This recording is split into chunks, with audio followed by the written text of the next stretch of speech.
Pemerintah baru saja menaikkan harga BBM Pertamina jenis Pertamax. Sejumlah warga menyangka jika kenaikan harga Pertamax nantinya akan menciptakan rantai kenaikan kebutuhan lainnya. Di balik keputusan itu, harapan muncul dari sisi moneter. Rupiah saat ini dikabarkan mulai menguat. Lalu, sejauh mana sentimen pasar akan terus berada di titik positif menyambut kebijakan-kebijakan yang dimunculkan pemerintah? Simak ulasannya dalam Detik Sore. Menuju berita daerah, Detik Sore akan melihat langsung situasi terkini Tanggul Lumpur Lapindo yang disebut-sebut sudah mencapai titik kritis. Posisi permukaan luapan lumpur yang masih mancar sejak 20 tahun lalu tersebut sudah setinggi bibir tanggul. Simak laporan langsung jurnalis 3 tim dari lokasi. Jelang petang nanti, Detik Sore akan mengulas bagaimana seorang investor retail menyelamatkan diri dari fluktuasi IHSG. Apa exit strategi yang harus disiapkan saat situasi pasar tidak dapat diprediksi? Simak pembahasannya dalam Sunset Talk. Ikuti terus informasi terbaru dan bermutu dari Detik Sore. Jangan lupa follow sosial media kita @detiksore. Detik Sore nggak cuma hore-hore.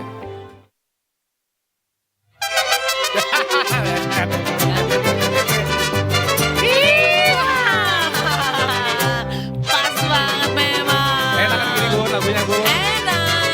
Semangat gitu. Oke. Selamat Enak lagu datang. Sarah. Ya riba. Mexico.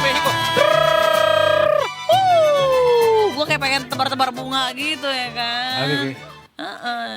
Gila. Apa banteng begini? Iya dong. gitu.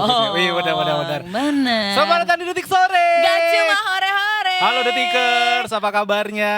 Apa kabar, Vel? Baik. Baik karena gua bersyukur ya. Mobil gua udah nggak ada. Karena mobil gua kan pakai Pertamax ya. Oh, Begitu gitu. membaca berita hari ini langsung kayak untung aku udah nggak ada lagi tuh mobil aku Pas gitu. banget. Lagunya masih ada lagi nih. Masih benar karena memang ada komedi-komedinya ya gitu. Iya. Selamat sore buat Detikers dimanapun kalian berada dimanapun kamu berada ya. Kita akan memulai serangkaian dar-der-dor berita-berita dan update-update yang akan Yes. dibawakan sama Feli dan juga Afif. Oke, sampai jam nanti 5:30 Detikers ya. Jangan mana-mana. Betul. Kalau bisa nonton di wp.detikcom bisa. Di Yes. YouTube bisa kan? Bisa. Di TikTok bisa. Bisa. Di Pet udah nggak ada. Udah nggak ada ya. Tapi di Instagram jangan lupa kalau mau cek atau mau di mention, tag, follow, silakan Detik Sore _ Yes. Gitu Oke. kan. Kalau tadi Vel udah buka dengan curhat soal Pertamax, karena Yup. memang semalam itu Vel, abis timnas menang 1-0, Nah. orang-orang pada seneng kan tuh. Iya. Wah mimpi indah ntar malam. Gila. Party pooper banget itu ya jadinya ya. Langsung kayak dok. Abis itu sekitar jam 10 atau jam 11-an Iya. di Detik Finance tuh beritanya publish. Nah. Pertamax naik jadi 16.250 per liter. Ya kasarnya itu mah 17.000 lah ya. Iyalah. Ada yang jadi 17.000 juga kan? Ada 17.000 itu Pertamax Green 95. Nah. 12.900 jadi 17.000 per liter. Kalau Pertamax yang biasa Detikers dari 12.300 jadi 16.250 perak. Wow. Wow. Itu cukup dar-der-dor, bukan cukup sih, itu dar-der-dor Jauh banget lah. ya. Karena kenaikannya enggak yang biasa kan kayak 500 Nah, kan, iya kan. 1.000. Ini langsung 500. 3.000 nih kan 3.000. berarti.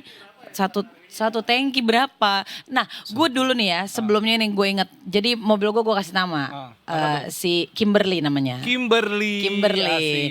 Jadi Kimberly dulu kalau misalnya isi bensin kan gue pakai Pertamax nih. Terus isi bensin tuh udah mau 500.000, pokoknya 400 sekian. Kalau Oke, full tank gitu, full tank, 400 ya. sekian gitu kan. Coba kalau si Kimberly masih ada nih, sekarang berapa nih full tanknya coba ya. Bisa 600 kayaknya ada ya. 600.000 ada. Kata gue sih kalau mobil gue masih ada, Kimberly nggak apa-apa lo di garasi aja ya. Itu duit buat beli susu anak gue. Tapi lu kenapa dulu milih Pertamax, Vel? Ya kan selain buat mobil gue juga jadi lebih baik lebih mesinnya. bersih mesinnya, lebih apa sih bilangnya lebih bandel Lebih gitu kan bandel, jadinya. benar-benar. Sama kan supaya BBM yang bersubsidi itu tepat sasaran Tetap kan? betul. Soalnya kalau pas lagi ngantri di SPBU gitu ya, kan antrian yang buat premiumnya lebih banyak. Jadi gue lebih Iya, ke yang yang Pertalite-nya, pertama. iya. Saya Pertalite maksudnya. Zaman dulu kan premium. Ketahuan ininya ya. Iya, kita zaman dulu Zamannya ya. Tapi gitu. emang gue juga sama Vel, gue tuh lu ngerasa, ya gue bisa aja ngisi Pertalite, tapi kan gue ngerasa kalau sebenarnya gue mampu kok, dan ini emang buat yang bersubsidi gitu. Tapi Betul. sekarang mungkin gue gak mampu. Itu. Motor gua aja pakainya Pertamax. Iya, gue juga Iya. Pertalite. Ya kan nggak tahu nih ntar laki gue gimana. Kayaknya kita nggak kemana-mana lagi dah sama laki Isi gue air jadinya. kelapa aja. Air kelapa. Kan buat toksik bagus dia. Bener. Boleh masuk dong iklan di sini ya yang koko-koko itu Air ya. kelapa. Tapi Detikers, BBM bersubsidi yaitu Pertalite tetap 10.000 per liter dan biosolar tetap 6.800 per liter. Betul. Penyesuaian harga ini diputuskan setelah dikoordinasikan dengan pemerintah sebagai regulator dan dilakukan sesuai mekanisme evaluasi berkala yang mempertimbangkan perkembangan harga minyak dunia Nah. serta harga pasar perekonomian. Itu dia. Jadi kalau menurut Corporate Secretary Pertamina Patra Niaga Robert MV Dumatubun, keren ya namanya ya. Nah, jadi katanya penyesuaian harga BBM non subsidi ini mengikuti regulasi yang berlaku dan merupakan bagian dari implementasi tata kelola energi yang bertujuan untuk menjaga keseimbangan antara keberlangsungan bisnis, kualitas layanan dan kepastian pasokan energi bagi masyarakat. Nah, yang jelas itu sih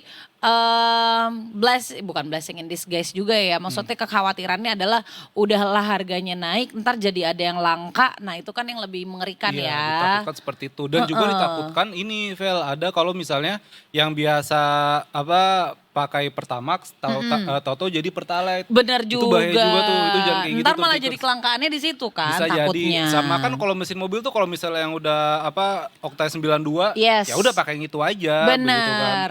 Jadi kualitasnya juga jadi menurun nanti untuk kendaraannya sendiri. Jadi takutnya malah jadi kenapa-napa gitu loh. Jadi harus ke bengkel kah Nah itu gitu-gitu. jadi jajan mulu jadinya. Cuma Bener. memang yang dikagetkan oleh masyarakat juga adalah ini naiknya malam-malam dan ya itu nggak ada angin nggak ada hujan kan. Yes.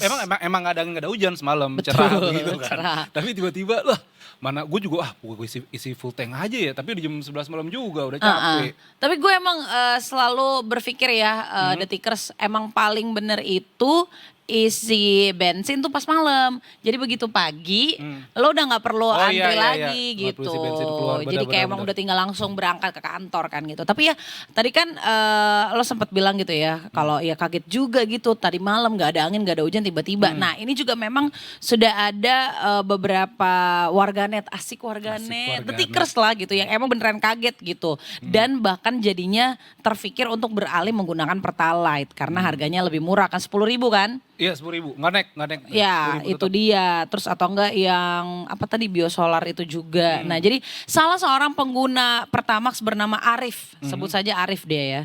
Jadi dia berencana beralih menggunakan Pertalite karena biayanya lebih rendah. Nah coba bayangkan kalau ada Arif-Arif lainnya. Nah itu dia. Itu dia. Jadi Rip. menurut pengungkapan Arif ini ada di Detik Auto ya. Jadi katanya dengan tiba-tibanya baru naik tadi malam. Kaget sih saya sebagai karyawan swasta, sebagai warga biasa yang dimana setiap hari menggunakan Pertamax. Jadi terpaksa harus pindah ke Pertalite karena mungkin harganya signifikan untuk kenaikannya. Tuh. Selain Arif ada juga Fitri. Kalau saya sih ya ganti-gantian ya. Pertamax Pertalite lah ya gitu. Karena kan motor butuh bensin yang ini. Yang Pertamax itu sih biar awet gitu. Nah gitu. Tuh. Udah Arif, udah Fitri. Ada lagi Kevin. Kalau kata Kevin... Enggak sih, saya enggak beralih ke Pertalite. Soalnya kan oktannya juga lebih jelek. Kata Kevin ya, Ya. bukan kata saya ya. Jadi kayak masih tetap di Pertamax walaupun kaget juga sih. BBM ini langsung naik begitu aja tanpa ada pemberitahuan apa-apa. Tuh. Arif, Fitri sama Kevin. Nah ada kata Yanto nih. Nah, Saya awalnya jual di sekolah 5.000, 6.000 dapat untung.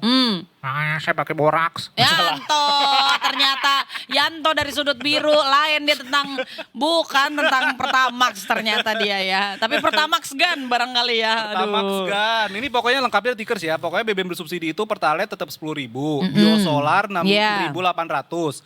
Pertamax series RON 92 16.250 per liter. Yes. Pertamax Green 95 17.000 per liter. Pertamax Turbo 98 ini kira duluan sih 20.750 per liter. Ya. Untuk Dex series, Dex Lite itu 23.000 per liter sama Pertamina Dex CN53 24.800 per liter. Walaupun memang tadi gue juga baca di finance juga film, kalau kata Pak Purbaya ini kenaikan yang di BBM non subsidi ini tidak bakal berdampak langsung pada kenaikan barang-barang pada umumnya. Pada umumnya. Karena kan memang pada umumnya kan masih pakai orang-orangnya pakai BBM bersubsidi kan. Betul. Tapi kita kan nggak tahu. Betul. Who knows? Hidung siapa? Hidung siapa? Betul sekali. Buker. Mobil siapa? Bukar itu jadinya ya. Aduh tapi mudah-mudahan ya yang Pertalite tetap anteng-anteng aja di 10.000 gitu. Jangan langka juga kalau Jangan bisa. langka juga gitu ya. Berarti sekarang kita mungkin ini membuat kita juga jadi lebih mau menggunakan transportasi umum Setuju. dibandingkan menggunakan kendaraan pribadi gitu. Jadi kan biar ngurangin pengeluaran untuk beli bensin gitu. Jadinya ya udah uangnya lebih ke mungkin naik komuter lain, naik MRT, naik Transjakarta. Dan yang online itu juga nggak apa-apa banget gitu. Iya sih, atau enggak ya salah satu caranya adalah ini film menyiasati misalnya walaupun rumahnya nggak jauh dari terminal atau stasiun ya mungkin bisa cari parkiran dekat situ. Udah kantor naik itu. Itu deh ya, mudah-mudahan bisa dijalankan seperti itu sehari-hari. Amin. Walaupun sekarang emang transportasi umum kayak Delman udah mulai susah ya. Delman nggak tuh, kan emang katanya kudanya capek dia lari mulu. Ntar kayaknya mau diganti mau ontak ya jadinya ya. Duduk sebelah Pak Kusir. Tapi gini, kan berita nih lagi dar-der-dor gitu ya, belakangan gitu. Apalagi soal Pertamax ini juga, boleh gak sih? Nanti kan kita di Sunset Talk, terus juga Sunset Talk yang kita lainnya ngomongin tuh investasi. terus ngomongin IHSG, ngomongin IHSG. rupiah dan lain-lain. Boleh gak nih? Sekarang kita ngomongin kemenangannya Indonesia dulu boleh aja lah. deh. Kan udah ada Bung Afi. Gun, kasih lagu backsound. ini Gun, apa namanya, Jamaika. Nah boleh nih, nih lo gue kasih waktu 10 menit lah nih, udah hat trick nih jadinya nih. Udah kemarin Bel. Udah ya? Besasa udah kemarin. Ntar Aduh. Jumat ada lagi buat Piala Dunia. Ya udah, nah iya tuh bener. Bentar lagi Piala Dunia 12 Orang-orang kayaknya udah Juni. pada berangkat, lu gak berangkat ke Amerika? Enggak. Aduh, Ditolak visa gue. kasihan. Susah emang. Jadi Jadi emang, gimana nih? emang semalam Mozambik? itu kita Indonesia menang lawan Mozambik di tiker 1-0. Yes. Dan sebelumnya kita menang lawan Oman 3-0. Tuh kan gini. John Herman as a coach. Yeah, we believe in you. Oke, Go, go. Indonesia. Ole Romeni bikin gol. Kalau dia ngegolin dapat bonus nggak? Enggak. Enggak aja gitu bernada. Enggak, Iya. asik. Ya. Oke. Ini gue kasihan di tiker yang nonton ini nonton apa sih? Kita mau nyantai. Iya. Karena berita kan lagi, wah. Ya kita yang positif-positif aja lah. Benar. Ya kan? Jadi Timnas menang 1-0 lawan Mozambik semalam. Mainannya oke, yang bikin gol Ole. Ya. Terus juga walaupun Mozambik sebelumnya kalah dari Oman 4-1, tapi semalam tuh Mozambik mainnya emang ngotot juga sih. Oh gitu? Mereka transisinya bagus, terus mereka duel-duel udaranya juga keras begitu, tapi Martin Paes yang jadi pelapisnya Emil Laudero, dia main jadi starter, dia jaga gawang dengan baik, terus juga di lini belakang, ini pimpin Rizky Ridho juga mainnya bagus begitu kan, dan ini ya setelah 2024 kayaknya akhirnya Timnas bisa back to back menang Keren. di FIFA Matchday ya kan, apalagi di kandang sendiri begitu. Dan khusus buat Ole Romeni, GBK nih emang jadi kandang Ole karena dia udah cetak 5 gol di sana. Wow. Keren banget Ole emang.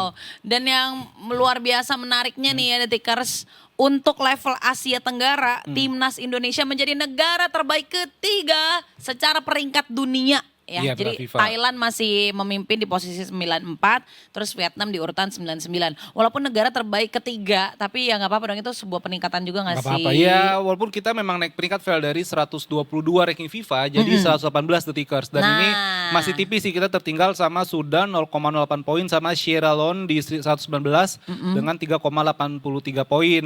Dan yang pasti Oke. memang dari hasil pertandingan semalam itu udah kelihatan tuh mainnya enak, formasinya jalannya lancar, Oke. terus pemain tahu tugasnya masing-masing begitu kan, dan pemain muda juga yang ditampilin kayak Rehan Hanan, terus juga Donitri bisa klop lah dengan para pemain seniornya. Dan memang setelah FIFA Matchday sekarang itu kita Piala AFF nanti Oke. Juli Agustus, tapi Piala AFF itu yang dimainin pemain lokal semuanya. Oh. Yang gua nggak datang gitu kan. Kan gua asing.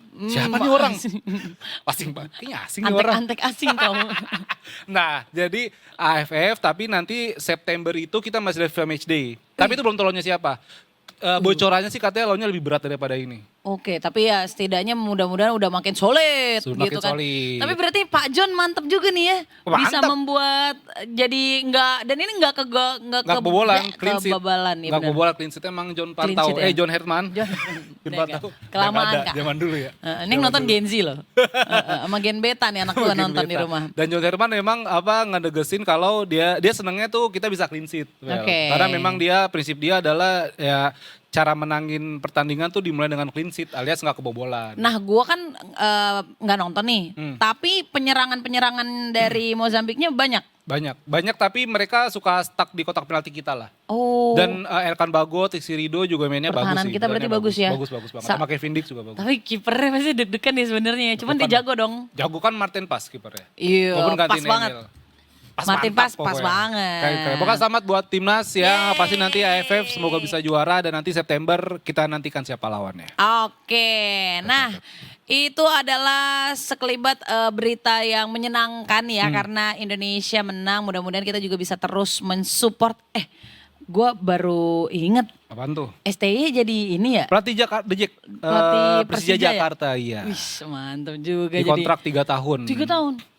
Oh. Dan ini bakal meramaikan Super League lagi sih. Dan tadi juga semalam Ketum PSSI juga Pak Erick Thohir ditanya sama wartawan tuh Vel. Karena kan ya mungkin banyak orang yang merasa hubungan Pak Erick dan sama ST kan gak baik-baik aja. Kan Bener. walaupun sebenarnya baik-baik aja sih kedua orang itu gitu. Iya. Tapi yang pasti Pak Erick Thohir bilang kalau ya bagus dong Sintayong datang ya artinya kan liga jadi lebih kompetitif. Benar. Nah ada hal yang bagus juga nih Apa Detikar selain itu ya. Jadi rupiah katanya nih semakin menguat. Perlahan-lahan begitu ya. Dan dari gubernur, nih bentar, ngomongnya harus gubernur BI ya, jangan Iya. gubernur Bank BI. Kan jadinya gubernur Bank Indonesia. Bener, Jadinya bener, gitu sama dong. lagi, bener. Jadi gubernur BI Peri Warjio memperkirakan rupiah akan menguat di tahun 2027 ke kisaran 16.800 hingga 17.500 per dolar Amerika Serikat. Kalau misalnya Detikers mikir ya lah Feli masih 2027, hey 2027 itu sudah 6 bulan lagi, nggak lama loh itu ya. Jadi katanya dari BI menilai level rupiah saat ini di sekitar 18.000 per dolar Amerika Serikat tidak akan bertahan lama, amin. Amin. Dan ada 5 alasan utama yang mendasari proyeksi penguatan rupiah. Yang pertama, kondisi ekonomi global di tahun 2027 diperkirakan akan membaik. Oke. Amin. Kemudian arus modal asing ke negara berkembang diperkirakan meningkat. Amin. Dan alasan yang ketiga, fundamental ekonomi Indonesia dinilai kuat secara pertumbuhan, inflasi, cadangan devisa dan juga transaksi berjalan. Kemudian alasan yang keempat, peningkatan ekspor dan devisa melalui PT Danantara Sumber Daya Indonesia. Dan yang terakhir, alasan utama yang mendasari proyeksi penguatan rupiah adalah koordinasi kebijakan moneter Bank Indonesia dan juga kebijakan fiskal pemerintah begitu. Dan yang pasti dari Bank Indonesia menegaskan kalau akan terus menjaga stabilitas dari rupiah melalui intervensi pasar falas dan juga kebijakan moneter lainnya. Dan untuk proyeksi penguatan rupiah ini juga didukung dengan harapan bahwa ketegangan geopolitik nih, geopolitik global gitu ya akan mereda dibanding di tahun ini. Mudah-mudahan ya, karena kalau kata pepatah selalu akan ada pelangi setelah hujan badai. Wih. Wah. Ini kan ini lagi badai-badainya banget nih. Betul, itu cocok sama kata Jamrut kan. Ada Pelangi. pelangi. Waduh.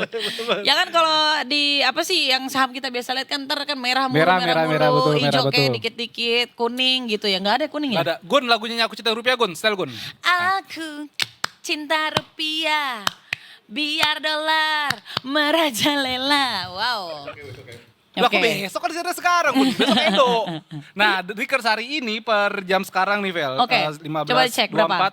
$dolar itu 1 USD dolar sama dengan 17.941 rupiah. Itu tuh biar kalau kurangnya tuh cuman kayak 50 perak atau 60 perak tuh juga berharga banget ya. Berasa banget kalau misalnya gue punya 1 juta USD kan, Iya, gue benar. gak siaran. Wey, Lah, ya iya, juga ngapain? sih. Ya juga. Walaupun tadi Vel ini sempat titik paling perkasa kita itu 17.880 tuh sempat nyentuh tuh sebelum balik lagi ke 7.900-an. Oke. Sempat 7.960 ya, sekarang ya udah kurang juga sih 7.941 berarti per saat ini. Oke, Detikers. iya. Dan memang kenapa bisa menguat juga itu kan salah satunya juga karena kan BI menaikkan BI rate 25 Nah. BPS menjadi 5,50% yang Oke. untuk memperkuat nilai tukar rupiah. Tetapi ingat juga kalau misalnya BI rate naik, cicilan rumah Itu juga ikut itu naik, kawan. karena floating kan. Iya, kawan. Aduh. Kuat-kuat Berarti lah gini kali ya. dengan rupiah. Gue tuh kan selalu mencoba untuk melihat sisi positif dari segala hal nih ya. Asik. Detikers. Kan tadi ya karena suku bunganya naik, berarti kan yang KPR atau cicilan-cicilan gitu, itu naik. pasti akan naik juga Iya. karena floating. Berarti positifnya barangkali ya. Iya. Barangkali Lo- mah batu. Barangkali mah batu. Uhuk dia. Berarti Detikers berkontribusi untuk penguatan rupiah. Ya Keren nggak lah, sih? Vel, gila, keren-keren. Iya kan? Bisa gitu kan? Padahal mah Berarti kalau misalnya lu tanya Vel apa yang udah lu kasih buat negara? Lah, floating dari Pak, tuh KPR iya, gue. KPR gue naik. KPR gue Iya naik kan? itu kontribusi gue. Keren. Biar gue berdarah-darah, yang penting Top. rupiah menguat. Keren. Tapi kemudian ada suara, semua akan pret pada waktunya. Enggak, maksud itu buat Feli, karena kayak tolong gak kuat, pelan-pelan pastilah. dong dolar. Tapi memang rezeki sudah diatur sama Tuhan kan. Vel? Betul. Kita bagaimana? Coba lampu bisa dimatiin gak? Wait, Nggak bisa. kenapa? Enggak dong. Saya sih Jadi curhat. ya gitulah Mau curhat. nih. Seperti yang sudah terlihat juga nih. Salah, sebelah sini dong berarti ya. BI rate Nah, naik, ya siap-siap kan. cicilan KPR dan pinjol ikut membengkak. Nah, Oh iya, pinjol juga lagi. gua balik Iya, iya, lagi iya, iya, iya. berarti memang kalau tadi Pertamax gitu kan, jadi kita mengurangi porsi untuk menggunakan kendaraan pribadi. Terus berarti ini kita kudu ngurang-ngurangin jajan atau Iya, iya, apa. iya, Tapi iya. kalau misalnya memang masih ada cicilan berjalan, ya udah mau gimana lagi. Terima aja. Sebenarnya kan udah. emang makin tinggi Pohon. makin tinggi pohon itu makin kenceng anginnya, Anginnya, kan, Vel, betul. ya kan? Makin sedikit dompet Nah, isinya. makin sedikit lu mau ngapa-ngapain juga gitu. Udah Bingung. rebahan aja. Bener. Rebahan Nggak aja. bisa, lu rebahan mau nonton streaming harus bayar. Kuota juga lagi. Kuota juga. Internet Boleh nyebut gak nih gue? jangan apa tuh? Allah Akbar. Kirain mau nyebut merek. Enggak dong, udah aja kita kayak banyak-banyak istighfar Dewek, ya, Detikers. Tikers. Tapi ya. sabar, Tapi tahan sabar, aja. Kan diproyeksikan juga ini nantinya rupiah akan menguat. Nanti Akan kita menguat. akan bahas ini juga lah ya. Iya. Nanti tuh kita di berita editorial review Tikers kita bahas soal maraton 3 hari pemerintah DPR genjot bursa dan rupiah yang mana Nah. tadi kita udah sebutin tuh. Yes. ISG juga sempat ya pelan-pelan udah mulai hijau lagi lah Vel begitu kan. Nanti selengkapnya kita sama Pak Tauhid Ahmad, ekonomis dari INDF. Tapi nanti Tikers kita break dulu, kita istirahat sejenak, kita Yes. meluruskan apa yang harus diluruskan. Jangan kemana-mana, tetap di Detik Sore. Gak cuma hore-hore, we'll be right back.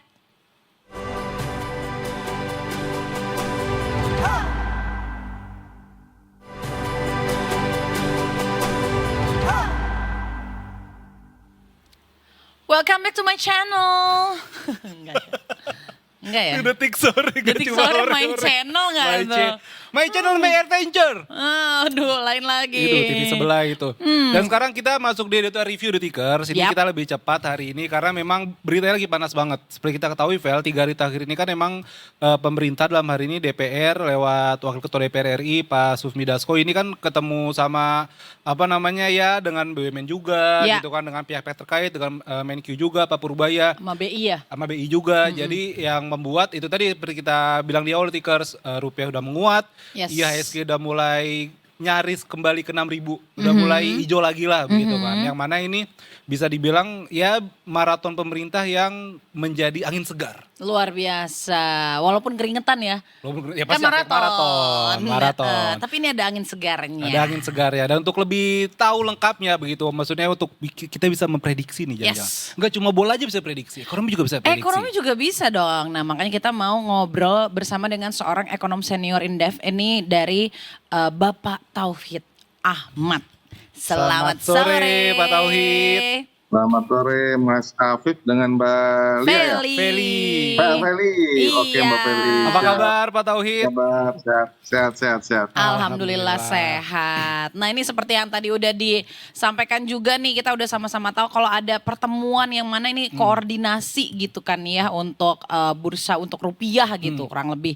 Jadi pemerintah, BUMN dan juga DPR melakukan sejumlah pertemuan atau mungkin bikin grup WhatsApp ya kan barangkali gitu ya.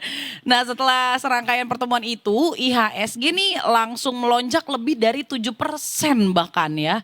Dan rupiahnya menguat. Nah apakah ini bisa menjadi sebuah indikator atau tanda kepercayaan pasar mulai kembali ataukah ini hanya menjadi respon sementara terhadap intervensi kebijakan? Bagaimana menurut Pak Tauhid? Ya kalau saya melihat ini cenderung untuk respon sementara ya.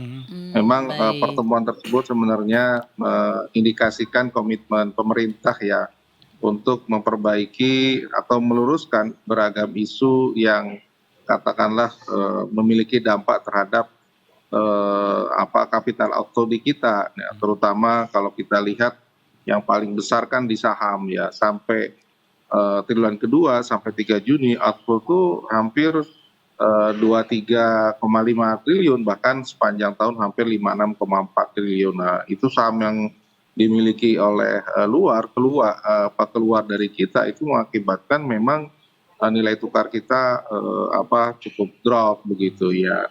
Yang kedua kalau kita lihat memang sebenarnya udah ada upaya daripada Bank Indonesia ya sebelumnya menaikkan 50 basis poin tapi kurang gitu. Karena apa? Karena imbal hasil yang diberikan pemerintah ya sebelumnya relatif stagnan atau sekitar 6,7 begitu.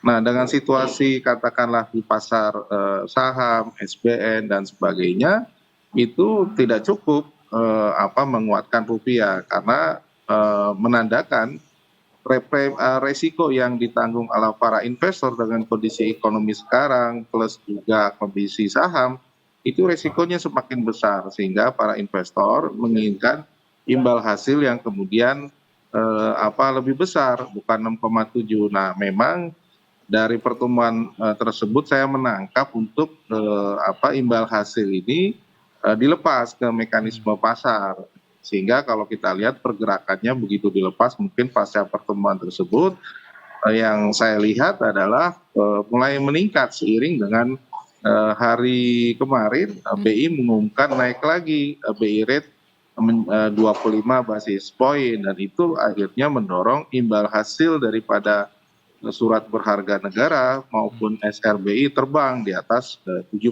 Nah itu yang kemudian mendorong para pelaku pasar di saham sudah mulai katakanlah ya membaik tapi akhirnya karena yield daripada SRBI maupun bond 10 tahun lebih tinggi ya balik lagi ke kita begitu ya.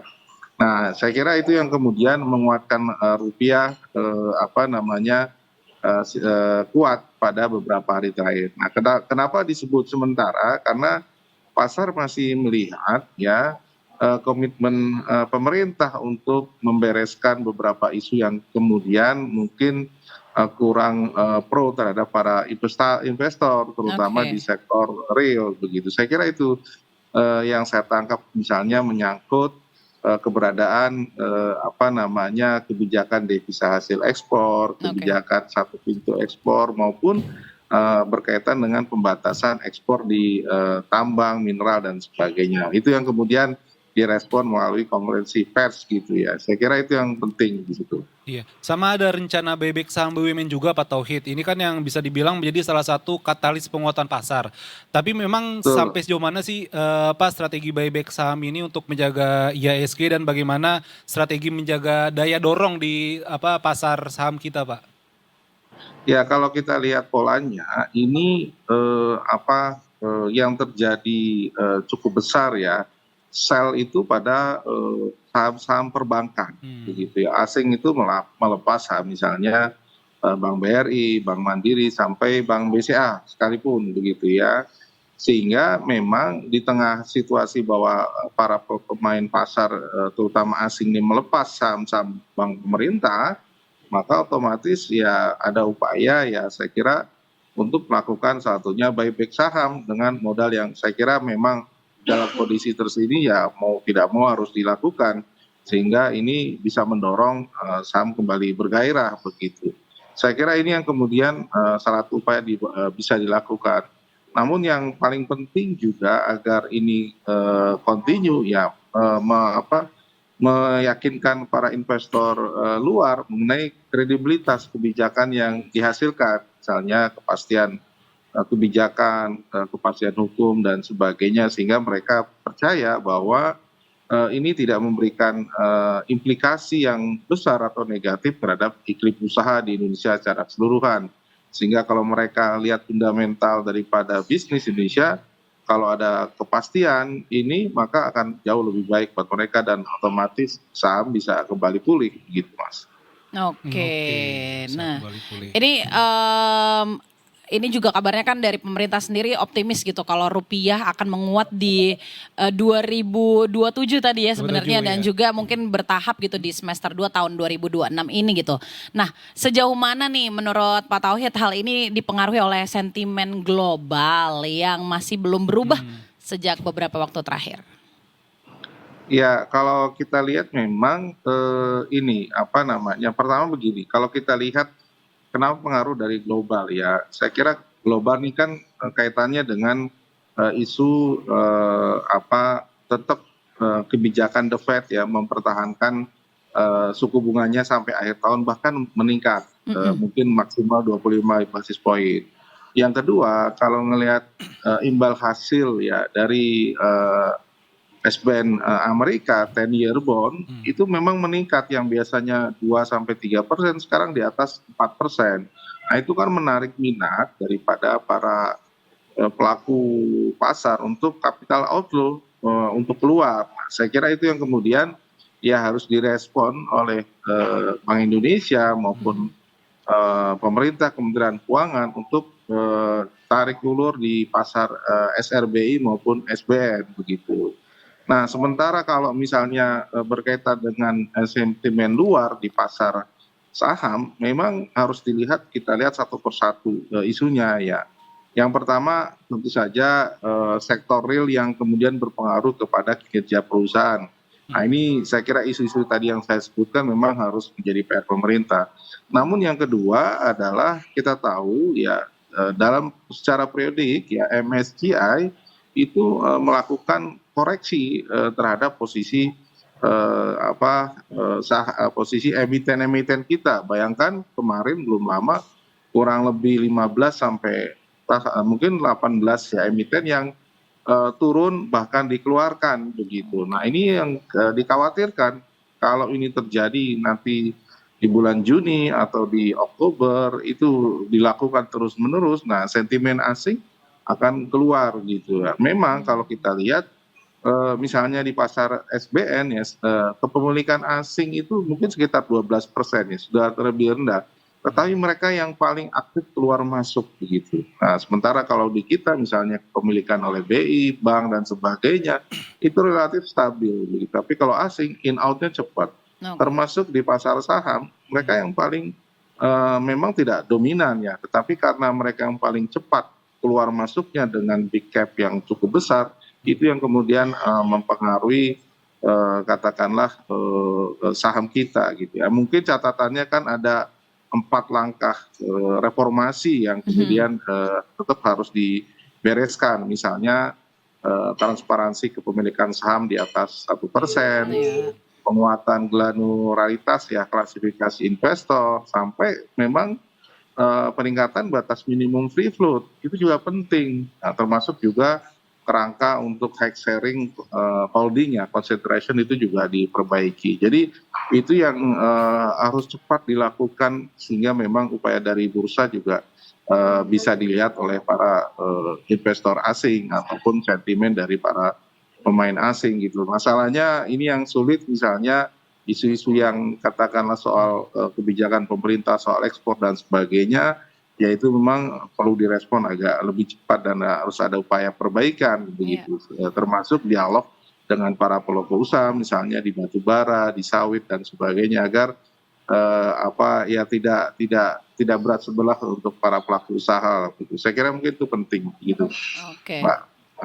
terima kasih. Iya. Sama berarti beberapa lama nih Pak sentimen positif yang akan muncul setelah tadi Pak Tauhid bilang kayak kepercayaan pasar begitu kan. Kira-kira berapa lama sentimen positif akan muncul setelah hal-hal yang itu tadi itu dilakukan Pak? Ya kalau di pasar SRBI sama SBN, saya lihat trennya bagus. Ya masuk ya, cukup kuat begitu dari asingnya. Tetapi kalau di pasar saham ini butuh waktu lebih lama. Karena trennya yang out-nya lebih banyak ya, pemilikan asing begitu ya. Nah sehingga apa namanya, bahkan kalau kita lihat data sudah lebih dari 99,3 triliun ya sejak akhir 2024 begitu. Jadi ini yang kemudian memang perlu pendekatan gitu ya, termasuk tadi katakanlah kalau di pasar saham ya PR-nya adalah ya tidak ada lagi saham-saham gorengan begitu ya. Nah, ini yang kemudian memang menjadi PR. Tapi kalau untuk SBN, kemudian SRBI maupun yang lain cenderung bisa comeback lebih cepat ya ketimbang di saham yang mungkin jauh lebih kompleks begitu. Oke, nah ini berarti artinya investor dalam negeri masih harus sabar-sabar gitu ya Pak ya? Ya memang yang terdampak juga ini nih banyak yang istilahnya nilai kaptifnya saham itu kan apa namanya sudah besar begitu ya, banyak kehilangan 20%, 30%, pada banyak yang nangis darah begitu ya. Iya. Termasuk Afif Pak. Iya Pak, saya salah satunya Pak. Kayak saya pas masuk lagi 9.000 lagi Pak, udah pede-pedenya tuh Pak kayak wah ini bisa nih jadi salah satu cara untuk menabung begitu kan Iya. Pak. Ternyata memang Iya, tapi kan dapat dividen katanya ya. Nah, iya dapat tapi kan Untuk nutupin. masih dikit Pak. Mohon maaf masih nyicil Pak. Iya. Jadi sedih jadinya.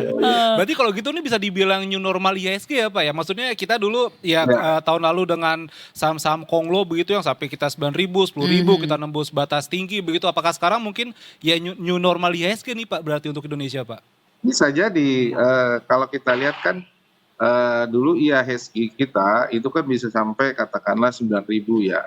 MSCI itu paling tinggi 6.500 ya. Saat ini MSCI kita sekitar 3.800 dan IHSG kita ya udah hampir ya belum sampai 6.000 ya. Artinya pergerakannya itu lama-kelamaan akan semakin mengecil gapnya begitu ya. Bisa jadi MSCI-nya mendekati naik ke atas dan ini juga agak ke bawah begitu. Jadi pergerakannya itu bisa karena kan kalau kita lihat MSCI ini kan sudah tervalidasi, indeksnya bisa divalidasi dengan standar-standar begitu. Nah ini yang kemudian memang bisa menjadi bahan pembelajaran kita ya dengan melihat situasi bahwa kita juga dimonitor oleh para pelaku global begitu. Iya, Pak Tauhid aku juga mau sedikit curhat Pak, mewakili Ferry juga soal BI rate Pak, menaikkan suku bunga Pak. Kan yang pasti dengan BI rate naik tadi Pak Tauhid juga bilang itu ngaruh ke SBN, terus bagi hasil dan lain-lain. Tapi kan lain sisi Pak dengan BI rate naik ini cicilan masyarakat ya KPR rumah Pak yang floating bakal naik kan Pak. Betul. Ditambah terbaru Pertamax juga naik Pak, yang mana mungkin masyarakat menengah ke atas juga kan bahan bakarnya Pertamax begitu Pak.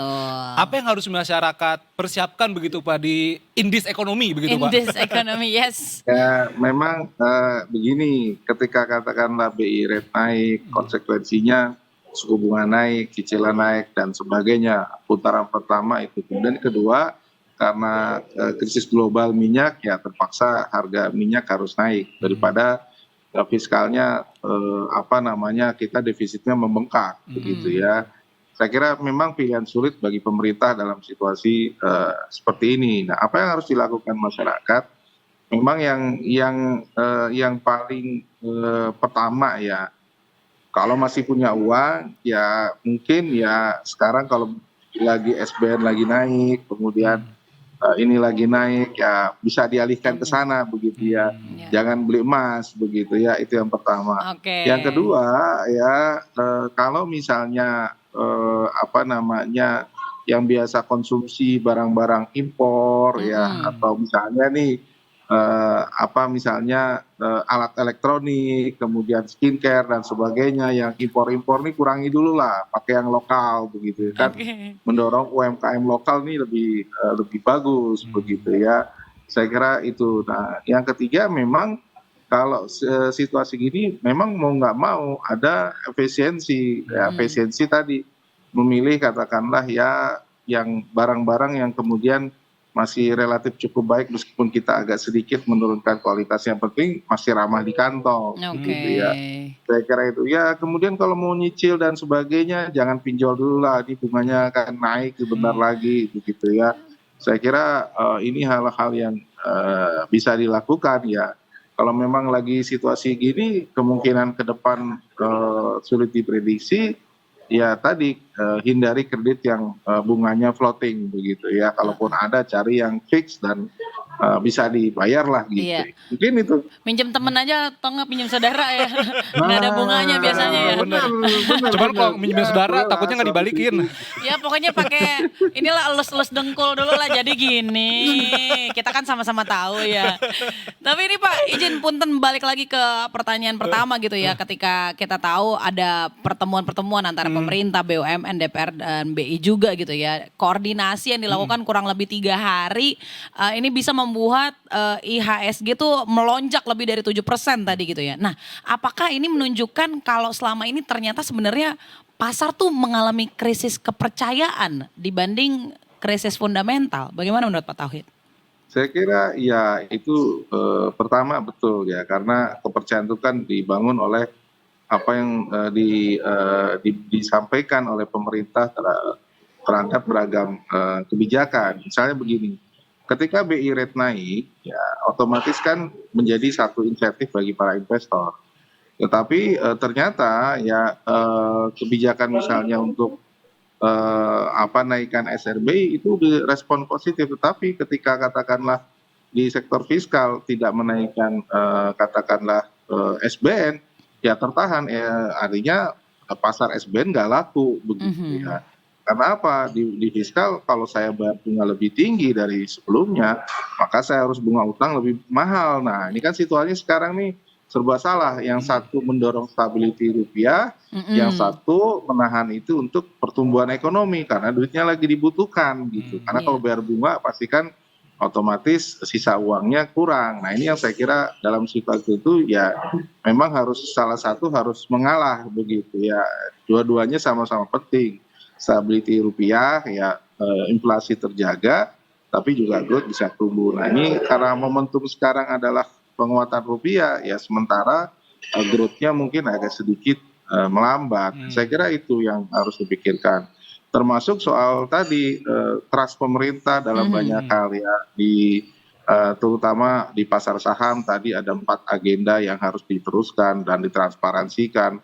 Misalnya trust yang kemudian dikritisi oleh para lembaga rating berkaitan dengan fiskal ya, soal program prioritas presiden yang katakanlah perlu dirasionalisasi target dan sebagainya, atau soal danantara berkaitan dengan transparansi dan sebagainya, itu kan sudah disebutkan oleh lembaga-lembaga internasional. Itu kan bentuk komitmen daripada pemerintah yang ditagih oleh pelaku pasar begitu. Saya kira itu menjadi catatan bahwa memang mungkin kita bisa melakukan banyak policy, tapi pasar juga melihat apakah ini sesuai nggak dengan katakanlah best practice di negara-negara yang maju, yang memang menggandeng ya para pelaku ataupun investor global ya.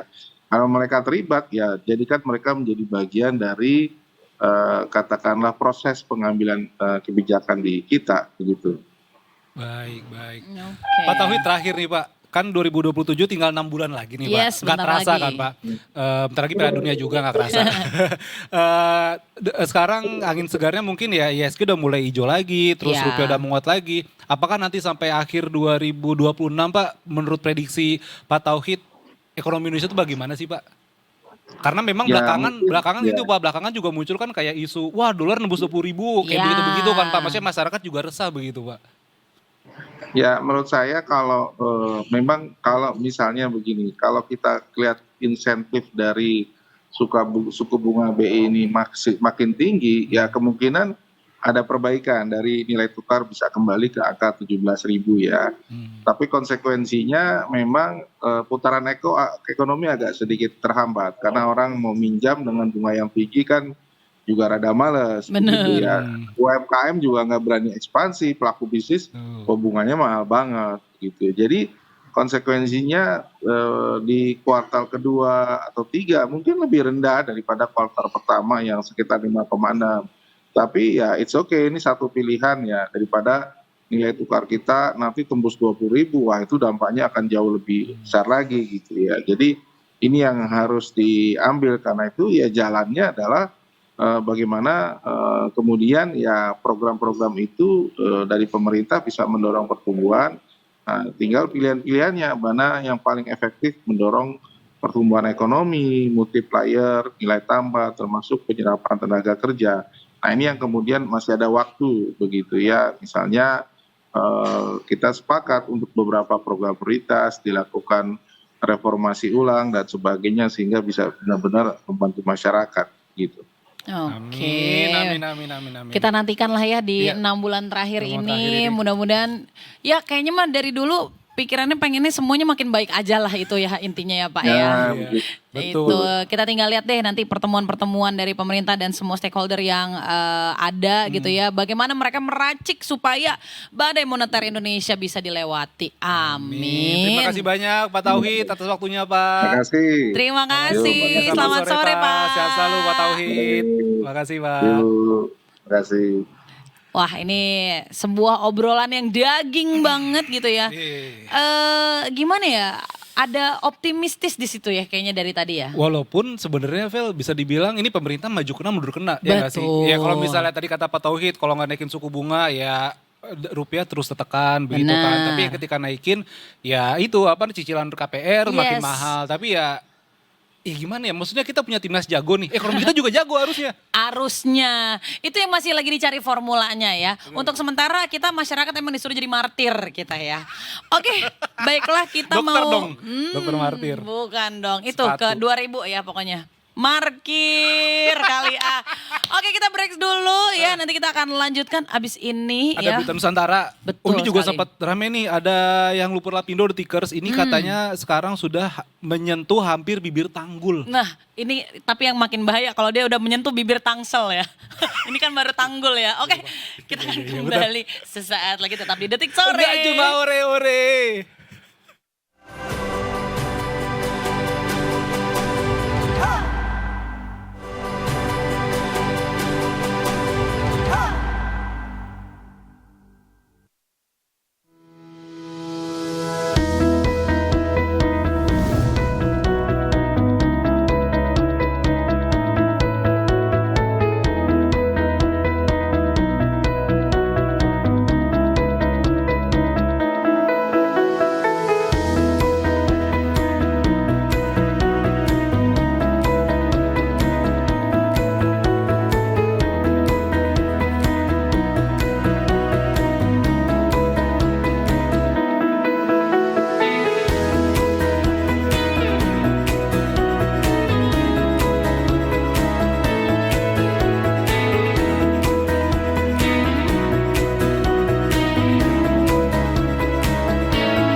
Detikers, sebelum kita membahas soal yang ada di Sidoarjo, kita kesini dulu melanjutkan apa yang tadi udah diobrolin sama Pak Tauhid juga ya, Yoi. kurang lebih. Jadi kita mau masuk ke market Market review. Aku punya kepanjangan dari IHSG. Apa tuh? So gregetan. Wah. Iya gak sih? Apakah sentimennya seperti itu hari ini? Wow, kita sudah hadirkan ekonom. Langsung tuh, berat banget.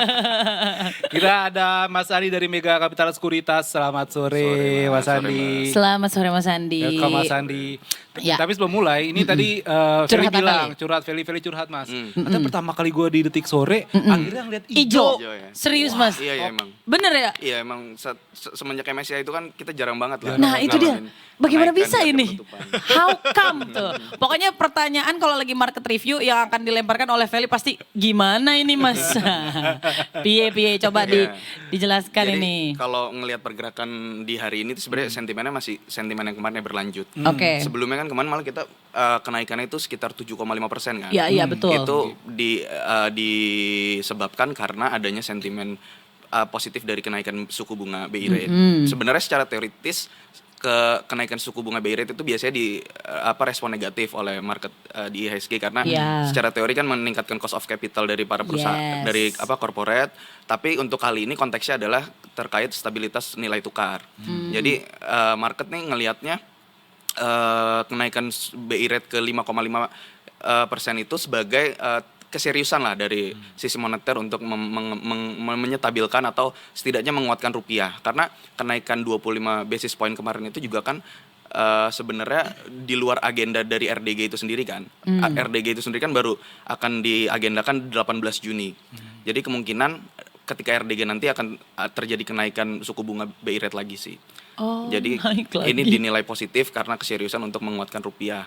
Terus selain itu juga ada dorongan dari DPR terkait saham-saham BUMN khususnya untuk melakukan buyback karena dinilai saham-saham BUMN ini secara fundamental memang cukup baik kinerjanya, namun terkena dampak koreksi dari sentimen market sebelum-sebelumnya, sehingga dengan adanya dorongan buyback ini bisa menjadi katalis positif lah untuk saham-saham BUMN. Kan dari 2 hari terakhir ini juga kan saham-saham BUMN khususnya banks kan naiknya cukup signifikan gitu. Iya sih. Dan hari ini sebenarnya IHSG tutup angkanya 5.902.38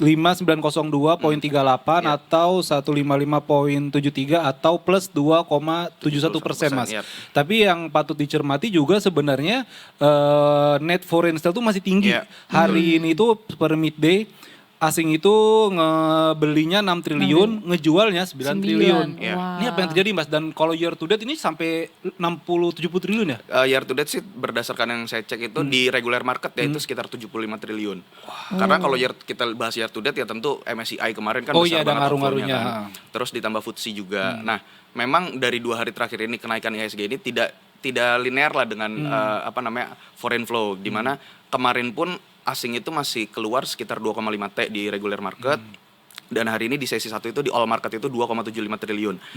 Kalau saya melihatnya mungkin memang kenaikan atau katalis positif 2 hari terakhir ini memang disebabkan karena market domestik, sehingga dalam jangka pendek beberapa hari ke depan juga marketnya masih volatile gitu loh. Asing masih ngelihat bahwa risiko di market kita juga belum sepenuhnya pulih gitu kan, terkait program-program pemerintah yang kaitannya dengan defisit fiskal. Sehingga itu sih yang menjadi asing juga belum sepenuhnya bisa kembali inflow ke market kita. Terus selain itu juga kan akan ada rebalancing dari FTSE yang akan diimplementasikan itu tanggal 22 Juni nanti. Jadi ya secara bertahap pasti masih outflow sih untuk beberapa hari ke depan. Dan juga kan kalau misalnya kita ngomongin pasar juga, ya kalau misalnya Ticker juga pasti tahu kita ngeliat fundamental ya kan. Terus kita lihat nih saham konglo atau enggak nih gitu kan. Tapi yang terjadi sekarang Mas, kayaknya fundamental beneran is dead ya Mas ya. Maksudnya kayak di pasar dan ini pasar tuh nggak bisa dibohongin Vel. Iya, Maksudnya tuh udah pada beneran tahu ya. sejujurnya pasar tuh kayak begitu Mas. Iya. Dan memang bisa dibilang ini pasar lagi krisis kepercayaan banget ya Mas. Iya, memang dari beberapa kebijakan sebelumnya, saya ambil contoh DSI ya Mas ya. Secara teoritis memang DSI tujuannya bagus ya, kebijakan pemerintah itu maksudnya untuk meminimalisir adanya underpricing dan transfer pricing dari transaksi ekspor gitu kan. Cuma lagi-lagi yang diperhatikan market atau yang direspon market itu adalah terkait kepercayaannya itu sendiri terhadap implementasinya. Karena seringkali pemerintah itu bikin kebijakan tapi implementasinya belum jelas gitu loh akan seperti apa. kita ambil contohnya DSI aja, pengurus-pengurusnya kita belum tahu nanti siapa-siapanya saja. Baru kemarin kan ada di rootnya doang kan. Iya. Nah itu jadi tanda tanya besar gitu loh buat market. Jadi market tuh ngelihatnya lebih ke risk policy-nya gitu loh, bukan sebagai manfaat dari kebijakannya itu sendiri gitu loh. Oke. Makanya respon ke marketnya sih cenderung negatif. Cenderung negatif. Dan juga kalau misalnya lihat sekarang, ini kan sebenarnya angkanya ini udah turun dari era COVID kan Mas? Iya, Sempat udah di bawah. 37% lebih kan? Betul. Apakah ini saat yang tepat kalau kata Pak Purbaya, serok Serok. begitu? Kalau mungkin The Tickers juga yang lagi mau nabung begitu investasi, kayaknya wah ini udah mulai murah nih. Serok Oke. dari bawah kan katanya itu. Ini bukan ajakan ya, Iya, cuman iya. menurut pandangan Mas saya. Andi ya. Ya kalau saya ngeliatnya gini sih. Kalau dari sisi harga memang banyak banget saham-saham di IHSG di bursa efek kita tuh yang udah valuasinya tuh udah cukup rendah gitu kan. Terutama saham-saham big banks dan saham-saham lainnya juga. Cuma kalau untuk masalah sudahkah tepat waktu untuk menyerok, saya menyarankan untuk mengakumulasi secara bertahap lah. Tetap akan dilakukan secara bertahap, jangan langsung all in, lihat sentimen-sentimen yang ada di market setiap harinya seperti apa. Baru setelah itu kalau memang dari rilis data makro sudah menunjukkan kondisi ekonomi yang fundamental yang baik, terus sentimen asing sudah mulai inflow, itu mungkin bisa jadi pertimbangan lagi gitu loh. Cuma untuk saat ini mungkin yang bisa saya kasih input yaitu sih akumulasi secara bertahap, khususnya untuk saham-saham yang fundamentalnya memang baik gitu loh. Terus ngejar dividen juga oke sih Mas, karena dividen yield bank-bank kemarin kayak bank BMRI aja itu kan tembus 11% kurang 11% lebih. iya. BBC juga ngasih Iya, baru dividen sekitar lagi 7% kan. lah. Sekitar Oh, iya, 7%. Ya, walaupun gak gede-gede banget Iya, sih. cuma paling enggak kan dengan harga segitu kita bisa dapat dividen yield yang lumayan menarik gitu loh. Iya. Ya tapi di sisi lain SBN juga tinggi sih ini yieldnya. Iya. Ya pertanyaannya kapan ya itu tadi kan buat untuk membaiknya dan segala macamnya, karena kan katanya jangan terlalu agresif dulu berarti Nah, ya. iya, jangan all nggak in, sih? jangan Jangan all all in gitu kan. Kapan ya? Saya sih sebenarnya nggak ikut-ikutan ya yang kayak gini. Saya bingung Mas soalnya, jujur saya puyeng gitu. Kenapa, pegangan lo, puyeng. Bener-bener. Tapi berarti yang kayak tadi kita bahas itu yang pertemuan antara DPR, BUMN dan BI segala macam itu cukup ngaruh juga ya. Cukup ngaruh Mbak. Karena dengan adanya buyback kan otomatis demand dari dari saham tersebut kan akan meningkat kan. Iya. Sehingga nanti supply-nya akan semakin terbatas dan akan meningkatkan harga gitu. Oke. Kalau harga. Sama yang terbaru juga BI Rate kan naik Mas. Itu artinya nanti harga KPR yang floating bakal naik Naik kan. lagi. Ditambah Pertamax juga naik nih. Itu kira-kira emiten mana Mas yang bakal berpengaruh? Terkait sebenarnya saya mungkin bahas dari makronya dulu ya. Mungkin kalau dari kenaikan Pertamax ini sebenarnya kondisi kita ini udah terlalu lama untuk menahan harga BBM gitu loh, kalau menurut saya. Jadi resiko ke defisit fiskalnya kan cukup lumayan gede dan itu menjadi concern dari para investor luar gitu loh. Dengan kenaikan BBM ini dampak ke inflasinya sih kalau menurut saya untuk Pertamax itu tidak terlalu besar. Mungkin sekitar 0,2%-an lah. Kecuali yang dinaikkan itu adalah BBM subsidi kayak Pertalite dengan solar, itu mungkin akan berdampak sangat berat gitu kan. Nah, terkait sektor apa yang menarik sebenarnya saya belum bisa melihat sektor mana sih Mas yang memiliki katalis menarik. Karena melihat dari komoditi misalnya, kemarin kayak misalnya dengan adanya DSI akhirnya China kan ngepospon transaksi batubaranya gitu. Jadi dan diperhatikan dalam 4 hari terakhir aja ketika IHSG melemah itu seluruh sektor itu ikut melemah. Begitupun ketika 2 hari mengalami kenaikan, seluruh sektor ikut mengalami kenaikan. Jadi memang pengaruhnya itu benar-benar masih dari dalam negeri sih Mas, dari broad base-nya itu sendiri. Iya sih. Oke. Gitu sih. Nih buat saya nih yang kan saya nggak ngomong gitu langsung nggak ikutan nih kalau yang saham-saham gini nih puyeng nih saya beneran. Nah kalau misalnya nabungnya emas kayak gitu-gitu atau reksadana, Reksadana mungkin menarik ya Mbak ya, Oh, khususnya reksadana pasar uang atau pendapatan tetap gitu menarik karena minim resiko kan. Oke. Terus ditambah kayak misalnya SRBI kan itu biasanya ada di RDPU kan itu sekarang cut off yield terakhir bunganya itu terakhir tuh di 7,68 kalau nggak salah. Oke. Which is itu di atas SBN 10 years dengan jangka waktu hanya 1 tahun, itu kan cukup lumayan menarik gitu. berarti mendingan itu aja dulu ya. Ya kalau mau aman sih itu ya. Kalau mau Iya, aman, karena emang benar. ada risiko ya kan Mas. Cuma ya balik lagi sih kayak dari kalau kita mau invest ke IHSG gitu, misalnya mau ke equity juga sebenarnya harga-harganya cukup murah. Jadi tergantung tujuan kita berinvestasinya juga. Kalau emang kita mau hold long term, saya rasa nggak ada salahnya juga untuk mulai akumulasi saham-saham dengan fundamental yang baik gitu loh. Oke, sama modalnya berapa juga Coba kan iya, tergantung. yang utama Itu sih. yang itu kan, itunya Iya, dulu itu gitu. dulu, iya, Reksadana benar. sih bisa dipikirkan tuh. Bisa dipikir, walaupun memang angkanya nggak segede saham sih Iya, kalau reksadana tentu, kan. tentu. Tapi kan ya kita bahas resiko kan. Kan Iya, investasi benar. bukan cuma Iya, iya. sekedar profit gitu kan. Yes, keren. Tapi kita harus minimalisir resiko juga. kan. Benar. Betul. Oke. Oke. Dan ini ya kalau ya tadi kan Feli juga bilang ini pemerintah udah ketemu, udah jadi cukup angin segar begitu kan Mas. Apakah sampai nanti akhir tahun kira-kira kalau Mas Andi udah hitung-hitungan belum kira-kira akhir tahun nih ISG bakal nembus berapa nih Mas? Apakah bakal kita bisa naik atau ya amit-amit kalau jeblok lagi? Kayaknya langsung udah ada perhitungannya nih kayaknya nih. Enggak. Cuma kalau kita berkaca dari mulai geopolitik yang sampai sekarang pun belum jelas, Iya. terus dari kondisi fundamental ekonomi kita sendiri yang sampai akhir tahun pun inflasi diprediksi akan meningkat kan. Cuma mungkin ya tetap akan dijagain oleh pemerintah. Saya rasa sih dengan katalis-katalis yang ada, dengan semakin jelasnya kebijakan-kebijakan yang dilakukan pemerintah, optimisnya mungkin di 7.500 lah Mas. Mungkin untuk kembali ke 9.000 sih saya rasa Iya, masih berat. sulit Susah. kalau untuk balik awal tahun. Ya tapi to the moon-nya kan semoga kejadian lah. Betul, amin. Apa tuh to the moon tuh maksudnya tuh? Semoga naik tinggi Oh, naiknya. gitu. Tapi ya realistis dan optimisnya kalau saya di 7.500 lah. Realistis dan optimis. Dua kata jadi satu tuh, realistis dan optimis. Ini aja tapi kan belum tembus 6.000 ya padahal saya Iya. tadi ngarepnya tembus bisa breakout resisten di 6.000-an lah. Bisanya tuh kalau apa tuh? Besok bisa nggak Mas? Nggak. Pekan inilah. Pekan ini saya rasa bisa sih Mas 6.000 dengan asal nggak ada sesuatu yang Gebrakan-gebrakan apa, dar-dar ya? gebrakan negatif yang keluar saya rasa masih bisa karena ini market khususnya domestik masih Nah, itu. cukup rally lah. Iya kayaknya beberapa waktu terakhir gitu yang jadi concernnya tuh lebih ke yang domestiknya ya Iya, dibanding memang globalnya ya. karena asingnya udah pasti outflow karena Iya. dengan adanya rebalancing MSCI dan FTSE itu kemarin dan ya itu tadi dengan beberapa lembaga rating juga kan melihat resiko di Indonesia itu kan meningkat gitu. Berapa persen sih Mas dari ISG ini yang punya nama asing sama domestik? Terakhir di bulan April ya, saya tuh punya data di bulan April itu terakhir 40%-an Mas. Memang sudah didominasi oleh persen domestik? Enggak, 40% udah foreignnya 40%. Oh, domestik 60% dong? Iya. Semenjak Covid tuh kontribusi domestik itu lebih besar daripada foreign. Cuma memang tetap foreign tuh tetap bisa penting lah untuk market kita. Dunia paling banyak foreign. Iya. Sekali beli berapa triliun, Vel? Iya, Nah, gue enak cuma mereka. satu lot doang. Nah, kan dikit-dikit lama-lama menjadi Bukit bener. Itu juga Himalaya. empot-empotan ya. Wes, bagus. Boleh. Boleh. Ya pokoknya kita cukup optimis lah Mas ya. Harus. Pemerintah harus optimis dan juga ya kita juga ya itu Vel kalau balik lagi kan tadi kalau kata Mas Andi juga tergantung nabungnya mau apa gitu. Kalau misalnya ya Feli misalnya atau The Tickers wah punya banyak cuan begitu kan ya mungkin di ISG bisa dulu karena Bisa. cari yang fundamental bagus juga Ya. begitu. Tapi kalau misalnya yang ada agresif, ada konservatif ya Mas ya. Sama moderat. Yang moderat gitu yang kayaknya reksadana lebih aman deh walaupun yang angkanya mungkin 5-6% per tahun sih. Iya. Bersyukur lah 5-6%. Bersyukur betul 5%. Lu nabung 5 triliun 5% berapa? Gue nabrung 5 triliun, gue beli Detik Sore.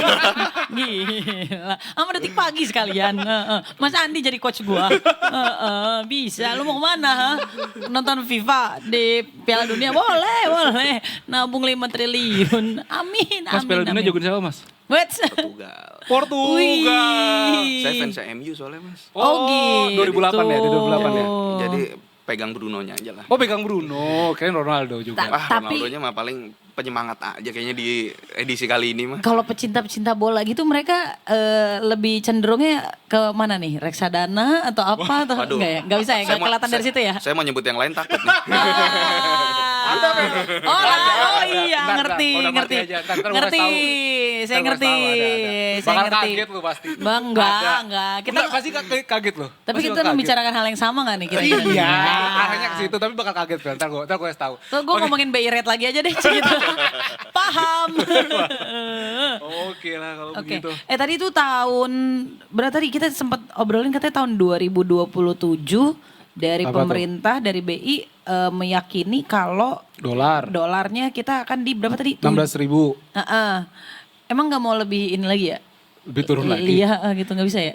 Sesusah itu ya berarti ya. Ya kalau mungkin dari asumsi kita balik dulu ke asumsi APBN itu kan sekitar 16.800 kan terjadinya. Nah, untuk saat ini kan dari semenjak BI rate kemarin naik 25 BPS itu memang kita menguat nih. Rupiah sekarang tuh terakhir saya cek di 17.950. Cuma memang angka segitu sebenarnya masih cukup besar. Nah, itu loh maksud aku tuh kata-kata menguat pas dilihat tapi masih segitu-segitu, depannya masih 17 juga Iya, tapi gitu. balik lagi sih Mbak, kalau tugas BI itu sendiri kan sebenarnya yang utama itu menjaga stabilitas kan. Yes. Ngelihat ngelihat nilai tukar kayak sekarang itu kan volatile cukup tinggi gitu loh.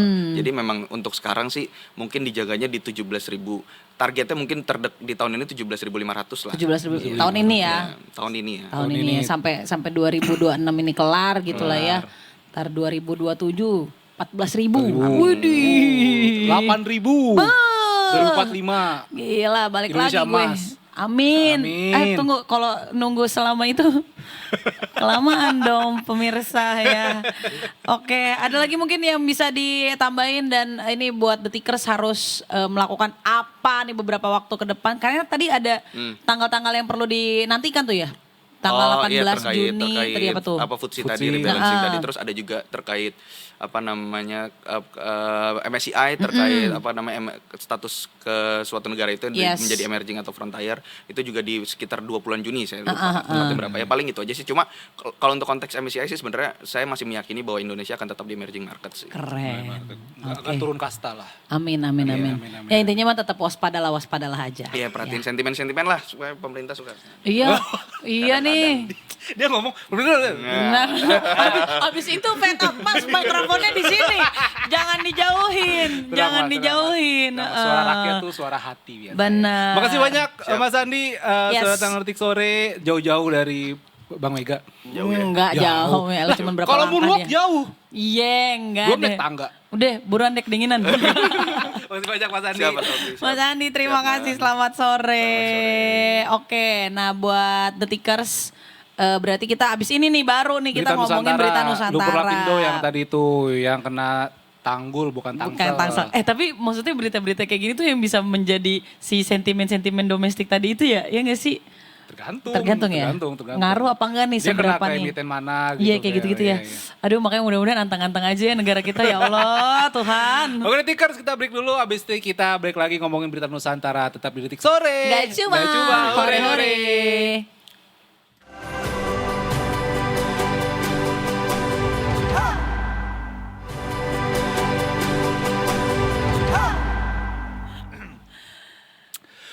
Welcome back to Detik Sore. Gak cuma hore-hore. Ini gak hore beneran sih Vel. Beneran. Jadi sebelumnya tadi Afif sama Feli udah bilang kalau kita bakalan membahas mengenai lumpur lapindo yang hampir menyentuh bibir tanggul bukan tangsel. Tanggul bukan tangsel. Ya Allah Akbar banget kalau misalnya udah menyentuh bibir tangsel coy. Dari Sidoarjo ke Tangsel buset jadi apa itu? Apa kabar Brebes? Makanya Iya kan? kagak ada Segala telur macem. asin lagi dong Udah ntar. telur asin lagi bener. Seperti ketahui Detikers dari dilansir Detik Jatim juga kalau memang lumpur lapindo ini terus naik dan nyaris sentuh bibir tanggul yang mana warga di sekitarnya itu juga makin resah begitu kan. Takut juga begitu. Betul, dan untuk itu kita akan ngobrol-ngobrol bersama jurnalis Detik Jatim. Sudah ada Kakak Aprilia Devi, selamat sore. Selamat sore Kak Feli dan juga Kak Afif di studio. Kak beneran itu belakang kamu itu lumpur lapindo tuh? Ya Allah Iya Kak Feli, betul sekali. Ya ampun udah kayak segitunya banget ya. Ada kerang-kerangnya nggak? Kerang tuh. Keren sih. Mohon maaf. Ini boleh langsung aja nggak nih? Maksudnya udah sebagaimana kondisinya karena kan dikabarkan juga sudah hampir menyentuh bibir tanggul dan udah berapa hektar itu? Udah seberapa luas, seberapa dalam? Mungkin langsung saja boleh disampaikan. Silakan. Iya Kak Afif, Kak Feli dan juga Detikers, sore ini saya sedang ada di Lumpur Lapindo, Sidoarjo, di Kecamatan Porong. Di belakang saya terlihat ini adalah lokasi tanggul, satu-satunya tanggul penahan semburan lumpur lapindo yang saat ini sudah 20 tahun. Sejak 29 Mei 2006 lalu, lumpur lapindo menyemburkan lumpur panas hingga menenggelamkan 3 kecamatan di Sidoarjo, yaitu Kecamatan Porong, Kecamatan Jabon, dan juga Tanggulangin, juga 16 desa. Nah, 20 tahun berlalu saat ini warga kembali diresahkan dengan kondisi lumpur lapindo yang sudah hampir menyentuh bibir tanggul. Jadi di belakang saya ini terlihat memang semburan lumpur masih terus keluar begitu ya. Dan alirannya itu sudah hampir menyentuh bibir tanggul yang membentang di sepanjang kawasan Kecamatan Porong ini. Nah, apabila nantinya jika tidak bisa menahan ya tanggul ini, dikhawatirkan itu bisa terdampak ke lalu lintas di sekitar karena di depan itu sudah langsung jalan raya, kemudian juga ada jalur perlintasan kereta api atau rel kereta api, dan ini juga tentu membuat warga resah karena memang mereka juga sempat teringat beberapa tahun yang lalu 2018 informasi dari warga desa Gempol Sari itu sempat tanggul penahan ini mengalami ambles sekitar 100 meter. Kondisi ini juga membuat trauma warga karena ketika tanggul ini ambles gitu ya, warga merasakan dampaknya secara langsung, tepatnya di RT 11 RW 2 Desa Gempol Sari, di mana puncak tanggulnya itu saat ini kondisi sudah telah sangat mengkhawatirkan begitu ya.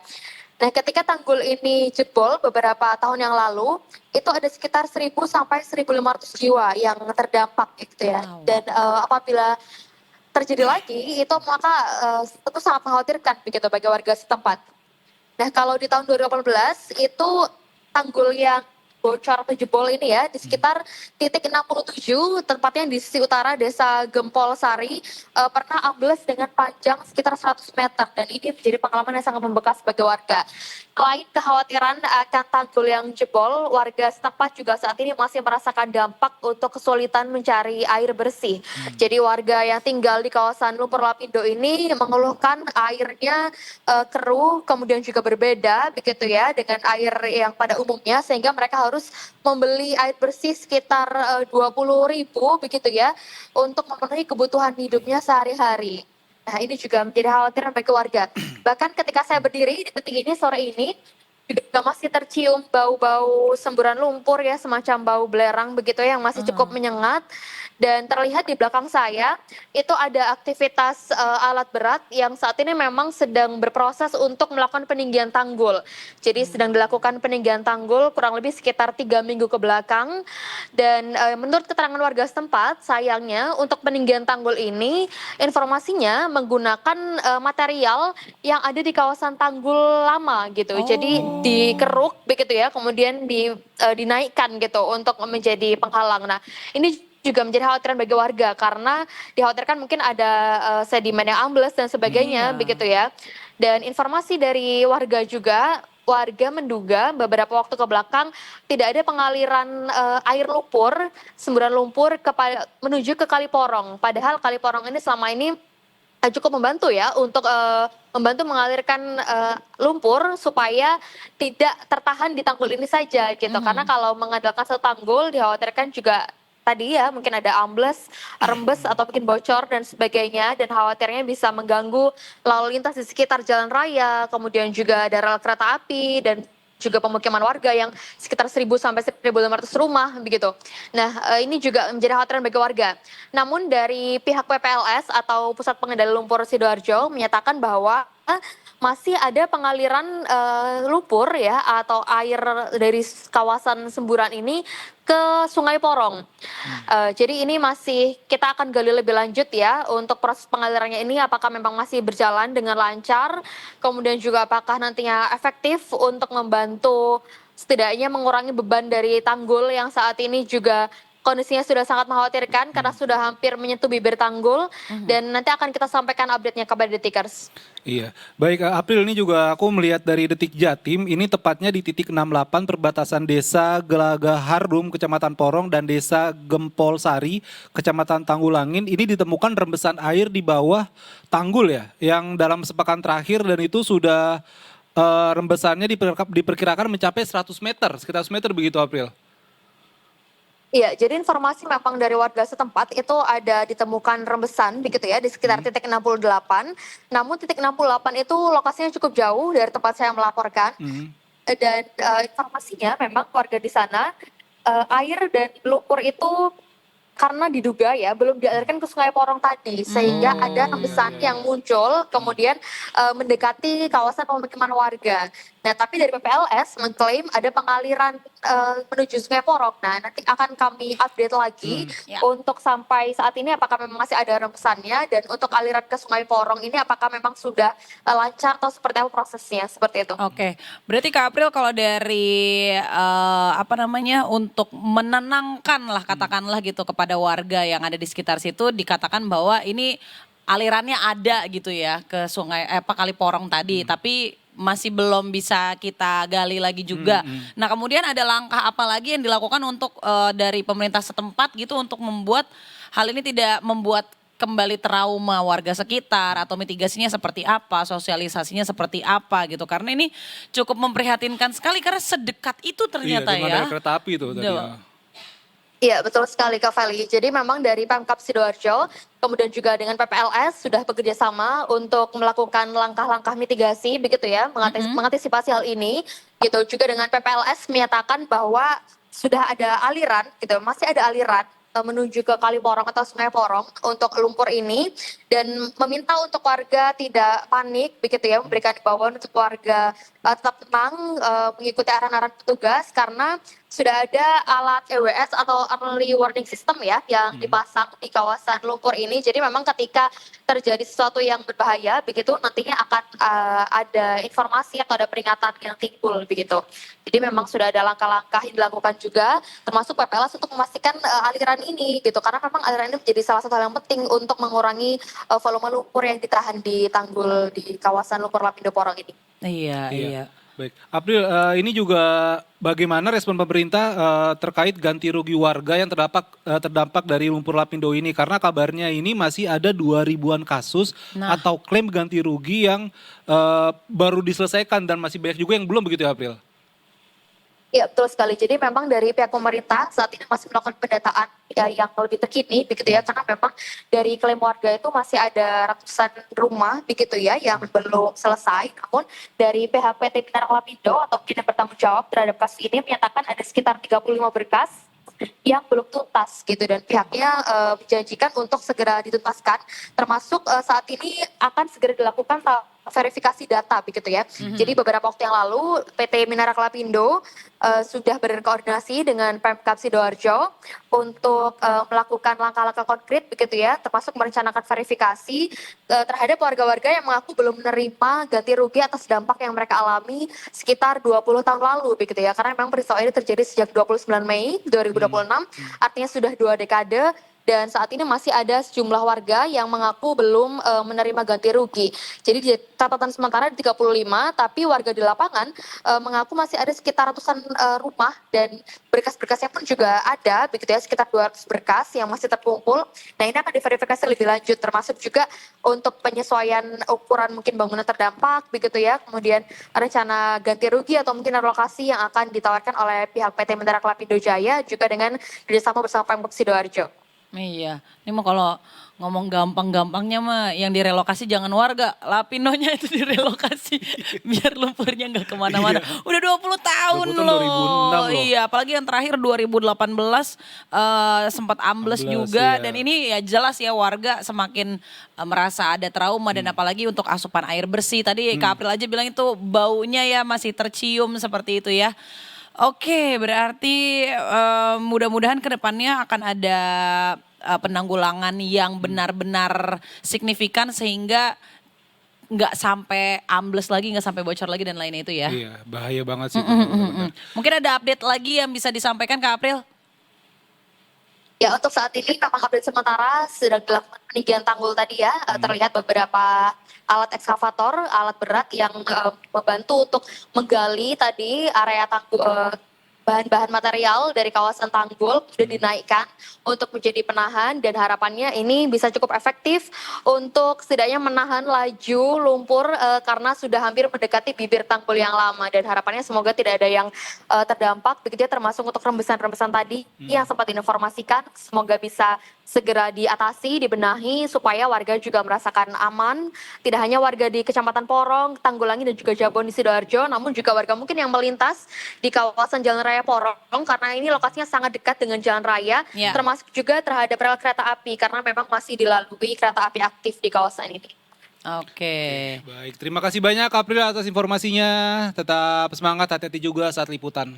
Iya. Terima kasih Kak Terima Feli dan Kak kasih. Afif. Selamat sore. Selamat sore April. Iya, itu 2006. 2006 sekarang Gua masih- 2026 gua loh. masih masih 16 tahun lah gue. 2006 itu gue Gua kelas remaja 3 lah. SMA. Iya masih remaja lah kita lah, iya kan. Sekarang udah punya Gue malah sempet kesana Vel waktu itu. Oh, iya? Itu kan sempet jadi wisata kan, dalam tanda kutip wisata. Dalam tanda Gue lagi kutip, mudik terus betul. mulai Tumpul Lapindo gue lihat, ya emang, ya nggak tahu nih kalau sekarang udah kayak Iya. danau kan gede, Makanya, lebih lah kayak laut. Lebih. Makanya tadi Lebih. sekilas gitu kalau detikers lihat kayak, wih di pantai ya Iya, iya, gitu. iya, Ternyata lumpur Lapindo. Dan- Tapi yang miris menurut gue nggak tahu ya ini tingkat kesulitannya berarti Susah banget. ini kalau lagi game nih udah levelnya hard banget nih kayaknya ya. Hard banget lah, Phil. Karena maksudnya gini, mereka tadi membuat tanggul dari tanggul yang Yang lama ada. juga gitu, dari yang ada. Iya, gede lubang tutup lubang. Bener, jadi kan akan di sini ditutup, ntar kan keluar yang di sebelah sana. Iya. Maksudnya kayak untuk menekan jumlah dari pusatnya Ya, itu iya. loh, itu yang kayaknya belum dilakukan Belum ya. Susah. Dan ini kan juga setahu gue juga lumpur Lapindo ini masuk one of the disaster lah. Yes. Most disaster in the world gitu. Yes. Kalau misalnya ya lu tau yang door to hell gak sih di Turkmenistan yang lubang yang yang lubang apinya itu, itu kan juga gara-gara kesalahan manusia kan ketika Betul. waktu itu masih Uni Soviet Yes. dia ngebor minyak ternyata keluarnya gas terus jadi api dan 50 tahun tuh nggak padam-padam sampai sekarang. Ih, Segitunya dan ini juga Lapindo kan gitu. Dia Iya, ngebor benar. toto keluarnya lumpur kan. lumpur, iya. Dan yang menakutkan adalah nantinya asupan air bersih kan berkurang. Iya, ada pasti. Nanti kan ini jadi muncul penyakit Penyakit lagi baru, benar. gitu. Ya, pokoknya- Udahnya rupiah begini gitu kan ya. Balik lagi loh. Enggak, soalnya gini, dia mau beli bensin, tapi sekarang mereka juga harus beli air bersih. Oh iya benar. Kan yang kayak gitu-gitu Iya. kan yang mempengaruhi juga Dari gitu. kehidupan mereka banyak. Ya pokoknya jangan main sama alam lah. Iya benar, Iya, sama vetiver Mbak aja. Fetty Vera. Tapi soal Terlalu alam juga millennials. nih Vel, ini baru beberapa jam lalu ini, lu tau Balai Taman Nasional Tesonilo kan yang terkenal sama gajah domangnya kan. Iya. Terbaru itu gajah betinanya Mama Ria itu baru lahiran hari ini. Ya ampun, Coba cari gemes. Gun di Instagram BTN Tesonilo, itu juga salah satu berita yang paling banyak dibaca di mosopura.com. Oke. Jadi 10 Juni hari ini Mama Ria itu akhirnya melahirkan bayi gajah betina. Oh, Adanya domang nih. adanya domang. Dan yang bikin terharu Vel, ini sebelumnya ya gue juga nge-follow BTN Tesonilo kan. Sebelumnya itu di hasil USG-nya itu negatif. Jadi kayak Oh. kayaknya nggak bakal lahirin nih. Tiba-tiba ngelahirin. Makanya Ya Pak Mahfud ampun. sampai mau nangis loh, sedih banget. Oh, Lucu banget, lucu banget Iya sumpah bener-bener bayinya. baru banget lagi ya nih. Baru banget ya kan? Iya bener. Tesonilo kan. Dan ini si admin Instagramnya belum ngasih nama, dia bilang buat netizen siapa nih namanya yang pas ya. Oke, buat siapa ya? Cewek kan ya? cewek. Cewek, aduh lucu banget lagi.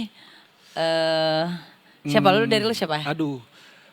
In this economy namanya rupiah boleh sih. Udah kepikiran situ lagi. Iya kan? Iya gak Iya sih? lagi. Enggak lah ya, harus positif lah, apa namanya ya? Oh rupiah kan positif. Rupiah positif ya Iya kan. Eh, Kakaknya Domang. Adanya Damang. Domang sama Dan Damang. Damang. Kumaha Domang, kumaha Damang. Iya nih lucu banget sih, lucu banget. Oke, Dan tadi memang ya- kan ya kalau gajah lahir itu kan sangat bukan langka, sangat susah kalau nggak salah Vel. Bener. Dan memang gajah kan ini salah satu, mereka kan garda terdepan untuk menjaga ekosistem kan. Yes. Yang dimana pupnya mereka nanti jadi pupuk, terus mereka juga makan, terus bekas-bekas makanannya juga menyebar di hutan, jadi tanaman-tanaman baru begitu. Dan bersyukurnya yang lahir ini kan betina. Nah, itu berarti dia. kan akan ada keberlanjutan dari Kelestarian, kelestarian betul. ini gitu. Apa, Gun? Nah, itu dia tuh. Nah ini dia Ini nih. dia gambarnya Lucu banget ya. Siapa ya namanya ya kira-kira ya yang cocok? Hmm, Juni, Aduh, iya karena dia bulan Juni lahirnya. Juni. Iya bisa. namanya Bolu boleh gak sih? Bolu boleh, lucu Boleh juga. kan namanya Bolu. Bolu boleh. Karena kan warnanya kayak bolu ketan. Shakira. Karena mau Piala Dunia. Pas Oh, banget. boleh. Domang dan Shakira. Mana tahu Shakiranya datang ke Iya, sini. panjangannya waka-waka. Shakira kira lucu. waka-waka. Tapi lagunya kan udah bukan yang itu dong Udah bukan sekarang. sekarang. Cuman nadanya kan memang Ya mirip-mirip. beda, mirip-mirip padanya. Ya selamat ya Mama Ria telah melahirkan. Semoga anaknya sehat-sehat. Iya. Semoga juga alam Sonilo tetap lestari. Amin. Mama Ria ini ya semangat untuk menyusuinya ya. Oh iya benar. Sampai akhirnya nanti empati ya. Lah. Jadi manusia gitu ya. Ibu-ibu ya kan. Iya, benar-benar. Nah lebih ke mudah-mudahan habitatnya ini tetap Iya, terjaga. Amin. Jadi mereka untuk proses mencari makannya, Iya, hidupnya. mencari suakanya juga tetap nyaman, tetap terjaga. Supaya nanti ada nih siapa kita mau sebutnya Shakira. Shakira lah. Supaya ada Shakira-Shakira Shakira yang lainnya. lainnya. Gitu. Siapa kita tiba-tiba? Ya kan apa-apa, kita kan ini, nanti kita bikin polling aja kalau enggak ya, Boleh, di detik sore gitu. Buat anak-anak ya, lucu banget tadi ya Domang. Tapi maaf ya Domang, kamu jadi sekarang Sekarang Domang udah nomor 2. umurnya berapa ya berarti Domang ya? udah gedean. Udah gedean Dia ya? kan yang dulu nakal itu kan, yang suka jatuhin motor. Sekarang udah semester 1 kalau nggak Sekarang salah. jatuhin apa harga diri? Wow. Jatuhin rupiah. Wow, jatuhin rupiah. Ngeri. Domang apa dolar tuh? Oke, kita lihat lagi apa yang terupdate dan nantinya juga kita akan sunset Sunset Talk kita. kita. Sunset Talk kita.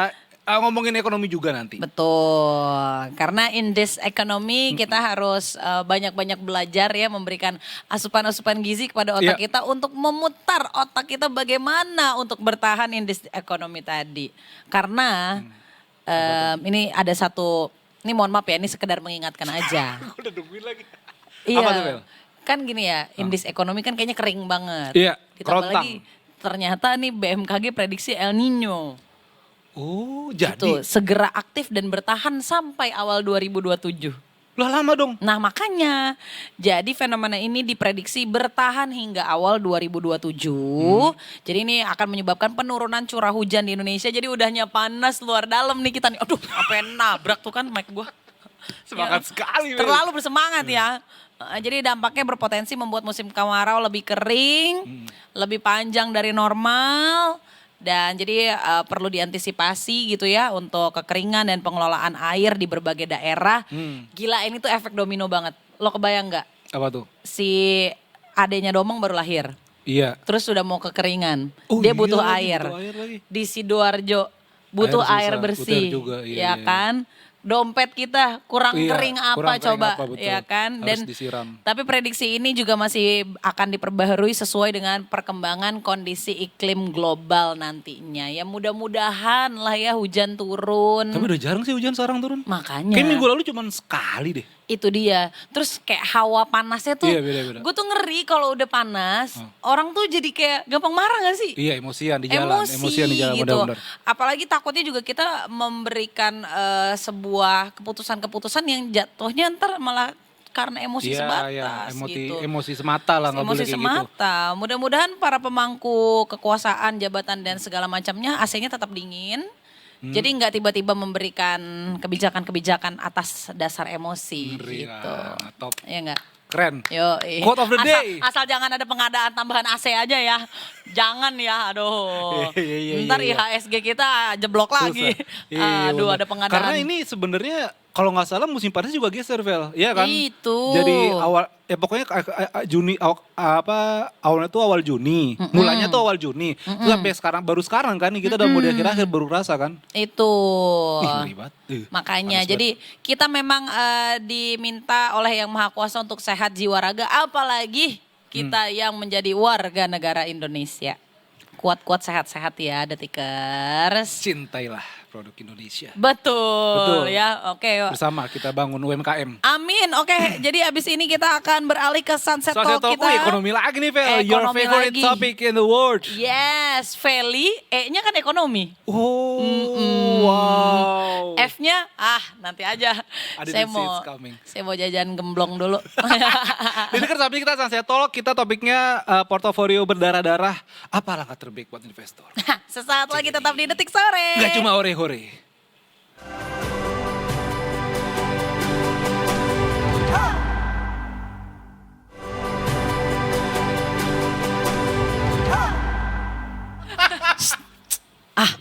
Gimana Welcome sih? back to Detik Sore. Detikers, Gak cuma ore-ore. ntar dulu sih ini lagi konsultasi. Tapi sabar ya. Ojo ke susu. Kita udah mau sunset talk aja ntar. Kita mau melihat sunset Iya. di jalanan bagaimana di ibu kota dan sekitarnya. Nah oleh karena itu kita langsung saja akan meminta nggak tuh? Ngajak ngobrol Ngajak dulu. ngobrol. Bribtu Bribtu Ecclesia. Selamat sore. Bribtu Ecclesia. Selamat sore, Dan Feli. Iya. Wih, mantep nih. Ini Afif sama Feli udah nggak sabar pengen mendengarkan laporan dari Bribtu Ecclesia. Silakan. Baik, terima kasih Dan Feli. Selamat sore Detikers, bersama kami dari ATMC Korlantas Polri akan menginformasikan situasi arus lalu lintas di beberapa titik melalui pantauan CCTV kami. Untuk titik yang pertama kita akan pantau di kawasan Simpang Tomang, Jakarta Barat. Situasi arus lalu lintas dari arah exit tol Tangerang yang akan menuju ke arah Harmoni maupun Cawang pada sore hari ini tampak cukup ramai. Begitu pula dari arah Cawang yang akan menuju ke arah Grogol di jalur flyover pada sore hari ini dapat kita lihat perlambatan kecepatan hanya terjadi jelang antrean traffic light saja. Selepasnya kendaraan dapat melaju dengan kecepatan normal. Kami berterima kasih kepada seluruh pengendara yang tetap bersabar dan berhenti di belakang garis stop pada saat mengantri jelang traffic light. Dan titik selanjutnya kita akan beralih di kawasan Jembatan Layang Mampang, Jakarta Selatan. Situasi arus lalu lintas di jalur flyover dari arah Tendean yang akan menuju ke arah Pancoran pada sore hari ini tampak cukup ramai. Begitu pula di jalur arteri maupun jalur tol dalam kota dari arah Pancoran yang akan menuju ke arah Kuningan maupun arah sebaliknya. Di jam pulang perkantoran sore hari ini peningkatan volume arus kendaraan terjadi. Kami menghimbau kepada seluruh pengendara untuk selalu menjaga jarak aman kendaraan Anda dengan kendaraan lainnya mengantisipasi banyaknya kendaraan yang akan keluar masuk perkantoran di kawasan ini. Dan titik selanjutnya kita akan beralih di kawasan JPO Jam Sostek, Jakarta Selatan. Dapat kita lihat bersama di CCTV kami situasi arus lalu lintas dari arah Pancoran yang akan menuju ke arah Semanggi maupun di arah sebaliknya. Pada sore hari ini tampak cukup ramai, sudah terlihat ada peningkatan volume arus kendaraan di jam pulang perkantoran. Kami menghimbau kepada seluruh pengendara pastikan selalu berhati-hati dan juga mematuhi rambu lalu lintas yang berlaku dan mengikuti arahan serta petunjuk petugas kami di lapangan. Dan titik terakhir kita akan pantau di kawasan exit tol Bekasi Barat. Kita lihat di pantauan CCTV kami situasi arus lalu lintas pada sore hari ini dari arah gerbang tol Bekasi Barat yang akan menuju ke arah Pekayon maupun Kalimalang. Pada sore hari ini tampak cukup ramai, relatif lancar. Begitu pula dari arah Pekayon yang akan menuju ke arah Kalimalang. Perlambatan kecepatan hanya terjadi jelang antrean traffic light saja, selepasnya kendaraan dapat melaju dengan kecepatan normal. Dan dapat kita lihat bahwa di kawasan ini banyak dilintasi oleh angkutan barang. Kami menghimbau kepada seluruh pengendara untuk tetap berhati-hati dan selalu menjaga jarak aman kendaraan Anda dengan kendaraan lainnya. Tetap berada pada jalur Anda masing-masing dan tidak merobos jalur yang berlawanan arah demi keselamatan diri Anda dan juga pengendara lainnya. Bagi Detikers yang mendapatkan informasi situasi arus lalu lintas selengkapnya, dapat menghubungi call center kami di 1500669 ataupun melalui nomor WhatsApp di 0858 71500669. Selamat beraktivitas, hati-hati di jalan dan salam presisi. Demikian Bribtu Ecclesia melaporkan, kembali ke studio. Silakan. Terima kasih banyak. Bribtu Ecclesia. Salam presisi. Salam presisi. Asik. Selamat sore Bribtu Ecclesia. Selamat Sampai bertugas ketemu kembali. lagi. Selamat Terima bertugas kasih. lagi. Iya, cita-cita Feli pendek aja ya. Pengen punya rambut panjang sepanjang Bribtu Ecclesia. Gak beda jauh dong.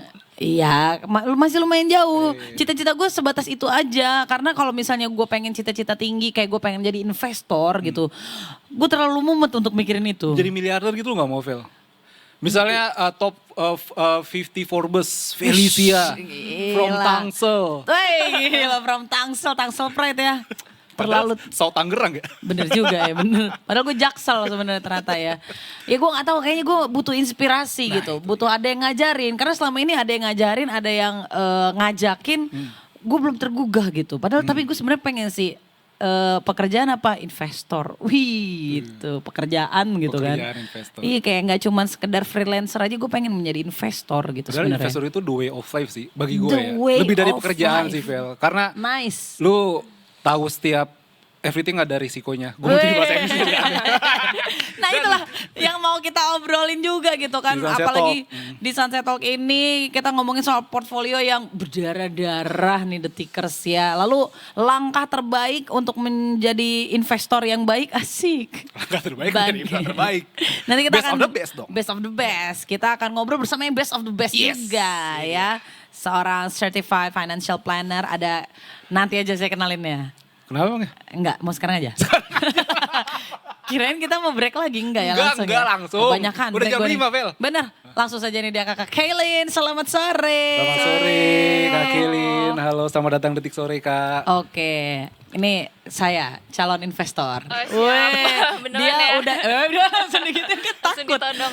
Takut gue, takut. Abis kan sekarang tuh bener katanya portfolio lagi berdarah-darah. Kamu iya? Iyalah, Ah. minusnya gede. Seberapa minusnya? Ada, ya jutaan nyampe. Wow. Serius kan jutaan. Ya maksudnya bukan gimana-gimana, tapi emang ya gue tahu itu pasti apa ya?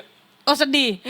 Langsung curhat Injek gitu? kaki gua. Enggak weh, lu nginjek kabel. Ya nggak, maksudnya gue tahu risikonya itu ada fail gitu. Tapi ya maksudnya badai pasti berlalu lah. Amin. Iya kan. Dan yang itu juga sih Kak Kelin yang maksudnya sekarang kan orang-orang lihat ya pasti IHSG belum balik lagi nih kan ke titik tertingginya gitu. Setelah tahun lalu tuh 10.000, Ya. 9.000, bahkan sekarang turun lebih parah dibanding era Covid ya kan. Pertama-tama sebelum kita ntar curhat ya. Ntar Benar, kita sesi benar. counseling Detikers hari ini khusus Aman. Value Talk. Bukan Keren. sunset talk. Ini dari awal loh kita udah ngobrolnya tadi sama Pak Tauhid ya kan ya ekonom. No. Lanjutan emang. Kak Kelin, di tengah badai, ya bisa dibilang badai moneter begitu kan, IHSG berdarah-darah, apa sih yang harus investor perhatikan begitu? Karena memang ya di sosmed pun udah banyak orang-orang yang bilang, udahlah cut loss sekarang daripada nyesel loh. Ya. Ini belum bottomnya loh. Atau dari Nah, sisi kayak, wah ini waktunya nih buat serok nih. Apa sih kayak yang harus investor perhatikan? Perhatikan betul. Oke. Ini mungkin pertanyaan kebanyakan investor ya. Yes. Saat sekarang gitu. Sedikit gambaran, jadi hari ini IHSG-nya ditutup kayaknya 5.900 Iya. gitu. Iya. Dan itu udah turun sekitar 25% kalau dalam 1,5 bulan terakhir lah gitu. Kalau tadi yang Mas Afif bilang gitu, kita sempat ATH-nya di 9.000, berarti udah turun sekitar 35% Iya. gitu. Jadi ya kalau misal ada yang masuk di 9.000 artinya sedih gitu Sedih. ya. Iya. Sedih. Sedih Iya. banget. Nah bener. Nah tapi hari ini banget kabar baiknya adalah ada rebound kecil nih. Oke. Nah rebound kecilnya ini cuma 3%. Itu pun tapi udah bikin ya lumayan menenangkan ya. Karena yang tadinya dolar kita udah melampaui merdeka gitu 17.845 sampai akhirnya 18.000. Sekarang udah turun lagi di bawah 18.000 gitu. Nah terus yang jadi pertanyaan apa sih yang seharusnya dilakuin sama para investor gitu Iya. kan? Investor tuh harus bisa ngelihat gambaran besarnya dulu gitu. Apakah saat ini tuh benar-benar udah saat yang tepat untuk mengambil langkah masuk gitu kan? Karena misal kita melihat ada rebound, tapi kan kita harus teliti lagi. Ini tuh cuman sementara atau sifatnya reversal gitu. Kalau sementara itu ada istilahnya dead cat bounce. Gitu. Oke. Jadi cuman lompatannya itu kecil, tapi ternyata nanti bisa turun lagi nih lebih bawah. Nah itulah kita harus bisa ngelihat gambaran besarnya. Terlebih gitu ya, nanti ada bocoran, aku akan spill dikit-dikit, ada beberapa tanggal-tanggal penting yang harus investor itu perhatiin. Tadi sebelumnya Mas Gitu. Andi bilang 18 Juni sama 20 Juni tuh. Yang Apa MSCI 22 tuh? sama FTSE Betul, ya. Gitu. betul. Sekitar tanggal 20-an Juni itu kita masih nunggu pengumuman dari MSCI. Jadi kita mau ngeliat nih, apakah Indonesia itu yang tadinya kita berada di frontier emerging market, kita mau diturunin nggak ke frontier gitu. Oke. Ih, mesti pinter-pinter ngebaca dan jangan sampai kelewat ya berarti ya. Iya, semua ada ilmunya. Asik. Iya kan. Tapi Vel, apa yang pengen lu tanyain Vel? Lu kan sebagai, tadi kan kita udah ngobrol sama Mas Benar. Andi juga kalau Iya, lu benar. sebenarnya gak terlalu tertarik sama investor kan? Benar, Bukan tertarik, gak investasi. tertarik sih. Maksudnya lu kayak, lu punya jalan lu Takut gue. sendiri. Takut gue, takut Langsung gitu. sama gurunya. Iya benar, mungkin ada juga gitu ya detikers yang masih merasa takut atau sampai belum memutuskan untuk terjun langsung gitu. Apalagi dengan kondisi yang seperti sekarang ini gitu kan. Feli aja nih Kak Kelin ya, tadi ngomong nih. Seumur-umur gue siaran di Detik Sore, baru tadi tuh ijo ya Hijau kan. ya, udah Baru selama setahun tadi. ya, berapa bulan terakhir ini lah, setahun Iya lah. gitu. Aku tuh kayak kalau punya teman kayak itu ngelatin, ya ampun dia uangnya hilang atau apa gitu. Kayak deg-degan, takut gitu. Jadi bingung untuk memulainya. Jadi kayak mungkin dirasa tidak berani ambil resiko. Nah gitu. Mungkin tapi kan sebenarnya ada apa sih bilangnya? Produk-produk yang emang sebenarnya cocok juga kan untuk bisa nanti akhirnya mungkin aku akan melompat ke arah yang lebih tinggi atau gimana Seven gitu ya. bisa mungkin boleh pencerahannya nih Kakak Kaylin nih. Oke, boleh. Jadi kalau misalnya memang baru awam banget gitu kayak Kak Feli juga jangan langsung masuknya yang high risk sebenarnya. Nah. Bisa mulai dari instrumen-instrumen yang Instrumen, low betul. risk gitu supaya begitu masuk tuh nggak apa ya kaget dan terus shock duluan gitu, trauma tiba-tiba masuk tapi besoknya turun gitu kan karena terlalu volatile. Jadi bisa mempertimbangkan instrumen yang lebih rendah risiko, misal ada bank digital, terus mungkin ada reksadana, ada surat hutang negara gitu. Aku pribadi instrumen investasi pertamaku adalah surat hutang negara gitu. Walaupun saat ini aset portfolio paling besar di saham. Karena merasa ya nggak apa-apa lah, masih muda, belum punya tanggungan, jadi masih ya udah gas Go aja for it gitu, gitu. lebih agresif. Iya, nah terus buat sekarang yang udah ada di dalamnya gitu, udah nyemplung nih kayak temen saya nih, si Afif ini.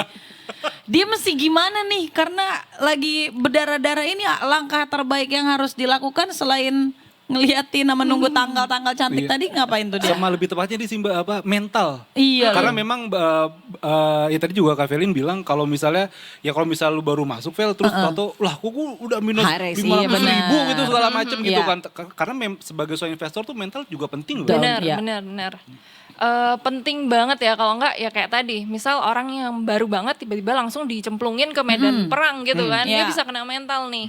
Nah kalau di kondisi sekarang gitu ya, apalagi kita tuh mengalami tekanannya multilapis kalau aku bisa bilang gitu, tekanan dari global dan juga dari domestik itu. Kalau domestik investor luar gitu ya, karena kita masih kebanyakan ditopang dari asing tuh ngelihat apakah saya bisa mempercayai pemerintahan dan negara ini atau enggak. Karena balik lagi sebenarnya pasar modal kan adalah cerminan ekspektasi dan juga kepercayaan investor terhadap prospek ekonomi suatu negara gitu. Kalau misalnya trustnya aja nggak ada, ya ngapain saya masukin uang ke negara ini? Betul. Gitu. Sampai mana ya tadi ya pertanyaan? Iya nih. Sama soal mental apa yang harus soal disiapin? Mental. Nah kalau di saat seperti ini justru yang terpenting adalah punya fondasi keuangan yang kuat sebenarnya. Jadi kalau misalnya udah merah kan gitu. Nah balik lagi harus direview apakah tadinya gitu ya tujuan investasinya itu apakah memang untuk jangka panjang gitu. Kalau memang ya saya butuhnya 20 tahun lagi untuk pensiun. Berarti kan seharusnya tidak Aman. berubah gitu. Oke. Jadi tergantung dari time horizon-nya juga gitu. Cuman ada juga beberapa investor yang misal dia bisa membaca situasi, dia merasa oke, saya mending cut loss ini, tapi saya bisa membalikan di emiten yang lain. Oke. Itu ada juga itu. Sering ketemu kayak gitu. Beda strategi aja kalau gitu ya. Beda strategi gitu. Oke, nah ini banyak investor yang memiliki prinsip loss belum nyata kalau belum dijual. Apakah prinsip ini selalu benar? Gimana tuh? Iya, ini benar sih. Justru kalau misalnya keadaan panik seperti ini, kebanyakan kesalahannya adalah kan panic selling gitu ya. Jadi yang tadinya masih merah-merah gitu, tapi kan tuh belum realize kondisinya. Nah karena panic selling akhirnya dikonversi lah gitu. Udahlah saya cabut aja, saya takut gitu. Padahal sebenarnya emiten ini atau perusahaan ini tuh secara fundamental masih solid. Atau tidak ada perubahan fundamental yang sangat signifikan gitu ya di dalam internalnya, karena internal purely karena marketnya memang semuanya pada turun gitu, tapi kita ngelihat fundamentalnya masih solid, dia masih punya growth story. Nah harusnya jangan panic selling gitu. Justru beberapa investor yang memang sudah istilahnya kawakan gitu ya, dia akan melihat ini sebagai peluang gitu. Dan ditungguin gitu ya? Iya, dia bisa aja malah nambah gitu. Karena dia merasa kapan lagi dapat barang murah. Iya, dapat diskon. Oh iya. Dapat diskon kayak misalnya apa? Itu by the dip bukan? Lain lagi? Bener. Oh. Cuma kalau ngomongin by the dip sebenarnya kita nggak pernah tahu kapan dipnya gitu kan. Betul. Ih gambling banget ya. Tapi gambling ada ilmunya, Vel. Iya, Karena kan benar, kalau benar. di pasar saham kan juga ada kayak apa teknikal apa sih istilahnya Technical lupa. analysis. Technical analysis gitu. Jadi lu tahu chart-chartnya kan kelihatan tuh ada pola-polanya kapan naik kapan turun begitu kan. Jadi tertarik udah nabung saham. Ntar dulu saya nanya-nanya dulu ya. Ntar dulu nih. Tadi itu tuh saya pengen mendalami si buy the dip itu karena kan kita nggak tahu kapan juga. Terus maksudnya apakah ini cocok buat semua investor, semua orang atau bagaimana gitu strateginya. Nah, kalau misalnya ngomongin by the dip, itu beberapa orang itu ngelihat gitu ya, kayak contoh adanya reversal, itu biasanya tanda positif. Tapi ya reversal ini, misal kita ngelihat hari ini rebound 3%, tapi kan kedepannya masih ada beberapa tanggal yang harus kita pastikan. Ya. Dan kalau misalnya worst case memang kita diturunin gitu ya, yang tadinya emerging ke frontier gitu, itu dana asing langsung keluar miliar US dollar gitu. Iya, iya. Pasti kerasa banget makin turun. That's why kalau namanya kalau reversal gitu ya, kalau memang ini dia reversal naik terus ya nggak apa-apa. Berarti kan kita semakin yakin ya, Yeah. ini udah bener nih, dia reverse udah naik gitu. Tapi kalau cuman sementara ya mungkin bisa cicil dulu dikit-dikit. Jadi jangan yang langsung all in gitu. Karena belum tentu reversal ini yang permanen, bisa aja cuman temporary. Taunya dari mana? Taunya dari lihat chart. Lihat chart, Itu. lihat berita-berita, lihat Detik Finance, iya kan? Detik Sport, kalau mau Iya nonton bola. benar. Market review. Gue gak ada nyambung Detik Sport. Enggak ya, Detik Sport kenapa tuh? Enggak apa-apa, aku pernah nyebut Detik Sportnya emang gak boleh, Vel. Boleh. Tapi ini kalau aku kepoin Instagramnya Kak Kelin juga nih, lihat dong bionya, manage gaji lebih cerdas. Wow, memang ada apa Kak dengan dunia pergajian gaji lebih enak ya? Iya. Makanan gaji kan. Itu pakai hak belakangnya. Karena memang kalau sekarang ini kan ya kalau misalnya dilihat di zaman indeks ekonomi Indeks gitu ekonomi Kak. betul. Kayak dikit-dikit ngopi, wah 50.000. Iya kan, dikit-dikit nonton konser. Betul. Iya kan, dikit-dikit traveling lah, Bener. healing apa staycation segala macam, mental health lah. Mental Wah, ini health. udah stres segala macam liburan, tapi kan Yes. dari sisi itu juga membuat ya pengeluaran boncos kan Kak. Dan memang di era sekarang ini memanage gaji yang cerdas itu seperti apa sih Kak? Oke, memanage gaji yang cerdas adalah kamu tahu gitu alokasinya gitu. Sesimpel kalau sebelumnya aku udah pernah podcast juga gitu ya sama investasiku, kita harus tahu alokasi budgetingnya. Setiap kali dapat gaji ya kita sisihin 50% buat kebutuhan hidup gitu. 30%-nya untuk yang needs. Jadi bukan berarti kita nggak boleh happy juga gitu loh. Bisa kalau orang diteken gitu ya, enggak kamu 80% ya harus disimpan gitu. Bisa stres juga orang gitu kan. Udah kerja sisa 20%. 9 to 5 gitu. 20 aja sebenarnya untuk ditabung dan investasi gitu. Tapi ya yang part penting adalah menabung dan investasi ini. Itu cuman rule of thumb ya. Sedangkan kalau aku pribadi mengaplikasikannya, setiap orang pasti beda-beda. Ada orang yang terlahir, misal dia mempunyai privilege gitu. Jadi dia begitu awal fresh graduate kerja, dia nggak usah bayar tempat sewa karena masih tinggal sama orang tua gitu. Jadi kan yang ditabung bisa lebih banyak tuh. Nah waktu itu aku bekerja pertama kali pas era-era COVID, itu begitu dapat take home pay, aku besarin di alokasi tabungan dan investasi gitu. Karena mindset aku adalah aku pingin punya sejumlah network yang nanti bisa hasilin passive income gitu. Supaya pensiunnya cepet sih gitu. Pensiun dini. Pensiun dini. Bukan bukan cinta yang terlarang, itu pernikahan Itu dini. pernikahan Salah, dini. Salah, aku maaf. Pensiunan Ketahuan banget umur. dini gitu ya. Oh gitu. Enggak nih, selagi Kak Kelin berbicara, salah strategi gue selama ini. Kenapa Vel? Kenapa salah strategi? Gua sisihin itu loh. Kan tadi 50% apa, 30% apa, 20% untuk si investasi itu enggak. Iya. Tapi nggak ada kata terlambat kan Kak? Gak ada kata terlambat. Lu kayak mau ngiklan enggak? Jadinya ada. Lu Saya kayak, pakai. Motivator Dia, nih. tapi ini teman yang baik gitu ya, The Thinkers encourage karena balik lagi indeks ekonomi, Indeks kita ekonomi. butuh itu tadi ya. Ini nggak ada yang terlambat kan Kak? Kalau misalnya tadi ya Feli atau mungkin Tickers juga ada yang ya gue harusnya dari dulu nabung nih biar sekarang Iya. kerasa. Cuma kan ketika orang lama menyesalnya, lu nggak bakal ngapa-ngapain. Benar. Iya kan? Benar, Apa yang karena- diharuskan Kak? Ada pepatah tuh yang bilang Apaan tuh? the best time itu yesterday, ya kan? Yesterday is the The best time best is the time. day. The second best time adalah ya today. Bener, for tomorrow ya. Iya. Asik. Gue mesti belajar lagi dulu nih ya. Emiten, instrumen. Sebenarnya nggak harus muluk-muluk langsung yang advance gitu. Pelan-pelan juga nggak apa-apa gitu.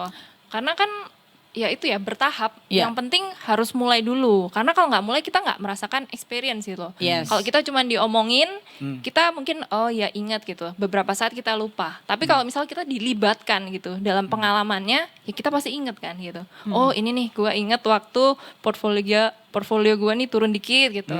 Pas gue dapat keuntungan, pas jual gitu, pas dapat dividen. Nah itu pasti ingat. Makanya at least mulai gitu, walaupun Iya, kecil iya. ya.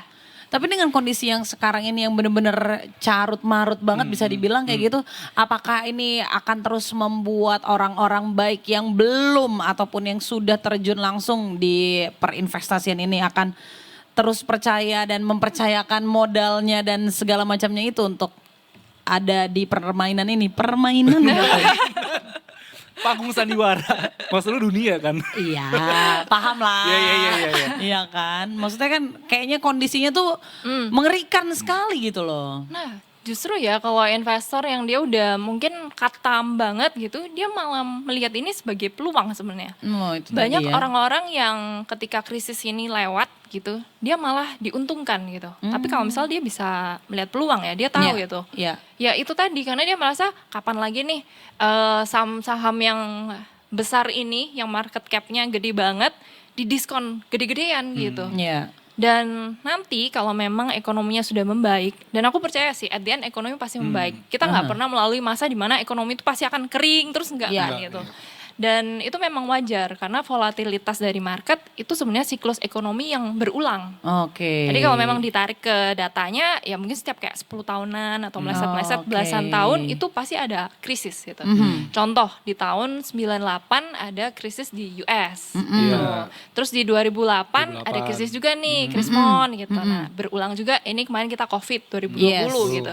Kurang lebih sekitar 10 tahunan ya. Kurang lebih. Nah, gitu. Jadi orang-orang yang bisa ngelihat itu tuh narik jangka panjang gitu. Oke. Dia bisa ngelihat dan dia bisa diuntungkan sebenarnya dari kondisi ini. Oh, pantesan ada beberapa orang yang tenang-tenang aja ya karena ngerasa udah kayak oh ya emang akan begini gitu ya. Betul. Dan mereka sebenarnya malah udah nyiapin cash gitu. Kenapa ya supaya bisa serok. Oh itu dia. Berarti bener kata Pak Purbaya itu dong. Iya, Yang serok. serok-serok. Oh, Itu. itu. Ya, so-so lah. Tapi intinya kuncinya adalah sabar, Vel. Iya. Berkat kan Kak Kirin juga bilang kalau misalnya Betul. balik lagi tujuan investasi lu apa? Kalau misalnya jangka panjang begitu kan. Ya ini merah justru peluang nih, gue tahu ini perusahaan bagus, sudah misalnya oke, ini perusahaan gak bakal rugi. Rugi pastilah. Coba saya Ada gak gede-gede pasti. banget begitu kan. Tapi ya ini bisa berkembang terus dan akhirnya ya siapa yang bakal tertawa di akhir? Boleh. Masih merah. Boleh ya. Nah lu dong dicoba konsultasiin. Lu bagaimana nih? Sebenarnya lebih ke financial planner juga sih ya Kak Kirin. Aku penasaran juga.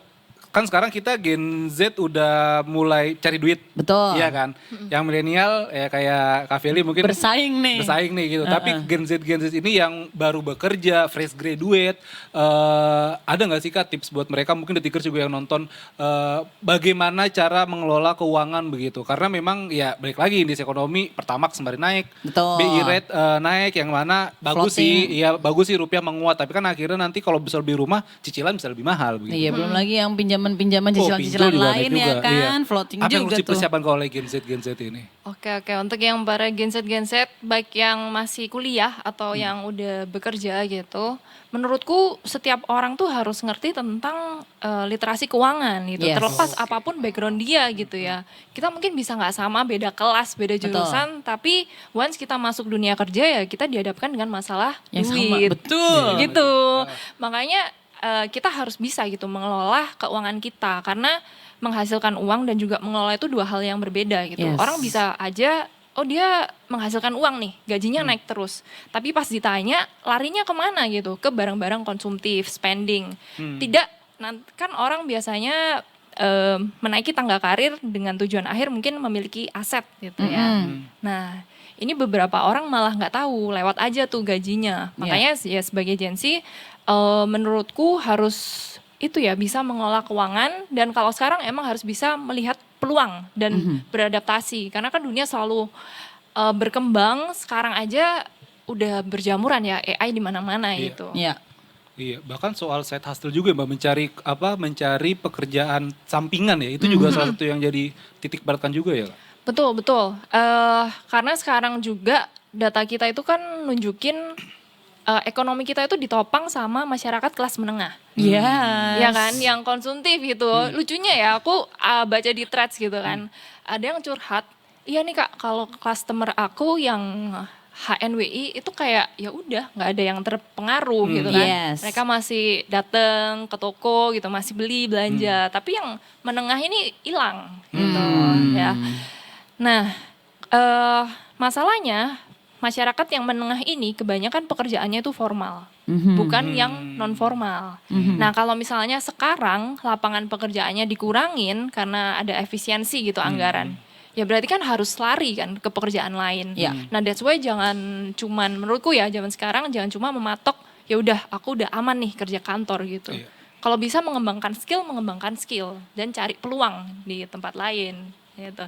Ini aku bisa ngomong gini karena dulu aku pernah kerja kantor, tapi aku merasa aku nggak melihat aku akan 5 tahun di sini jadi supervisor, jadi manajer gitu. Dan secara kenaikan gaji memang tidak signifikan anyway gitu.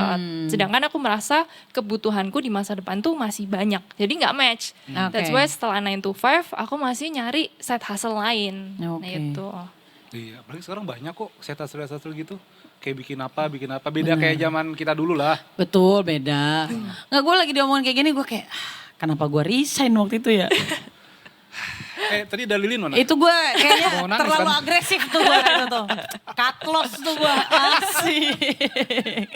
Lebih ke menghilangkan pendapatan. Aduh, oke. Iya juga sih, tapi bener ya.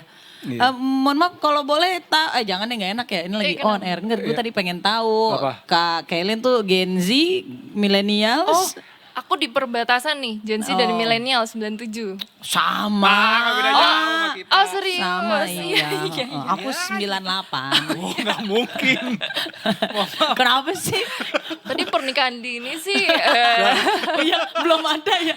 Udah deh. Udah. Pernah dengar sih, itu Pernah denger masih lagunya. kecil gitu. Iya, masih kecil udah karaokean pakai lagu gitu ya, Bel. Baik. Ya setidaknya Sarul Gunawan kamu tahu kan berarti ya? Tahu. Jin dan Jun. Iya. Udah nggak usah. Ah, itu boleh. Jadi nostalgia jadinya ya. Tapi gila ya, hari ini tuh bener-bener di Detik Sore tuh kita diajarkan banget soal ekonomi ya. Iya, itu dia. Maksudnya bagaimana kita harus survive. Udah kebuka belum mata lu buat investasi? Udah nih. Oke nih. Ayo banyakin lagi dong Detik Sore. Saya mau memulai untuk menjadi investor gitu. Berani nggak lu terjun ke dunia saham, Vel? Udah punya anak 2 harus berani dong. Oh iya. Iya Ada tips nggak, Kak? Buat ibu-ibu tuh. Iya, buat yang, ibu-ibu maksudnya. Nih kondisinya nih. Semangat ya. Langsung ya kalau Iya, ibu-ibu. iya. Karena kan kebanyakan gitu, ibu-ibu kan mencarinya side hustle-nya adalah dari affiliate gitu.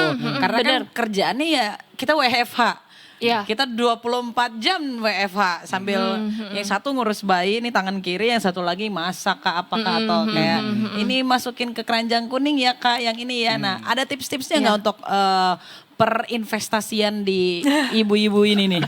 Yang WFH 24 jam ini. Oke. Nah, karena kemajuan teknologi jadi menariknya tadinya aku tuh nggak melihat kayak dunia perafiliatan ini. Nah, sekarang sempet tuh ada content creator yang cerita dan dia juga bilang, ya itu ada ibu-ibu, dia cuman rajin nge-live, dia nggak punya followers yang besar, tapi dia rajin banget, konsisten. Dan misal dia masak kayak atau apa nge-spill baju gitu ya, mainan anaknya gitu-gitu.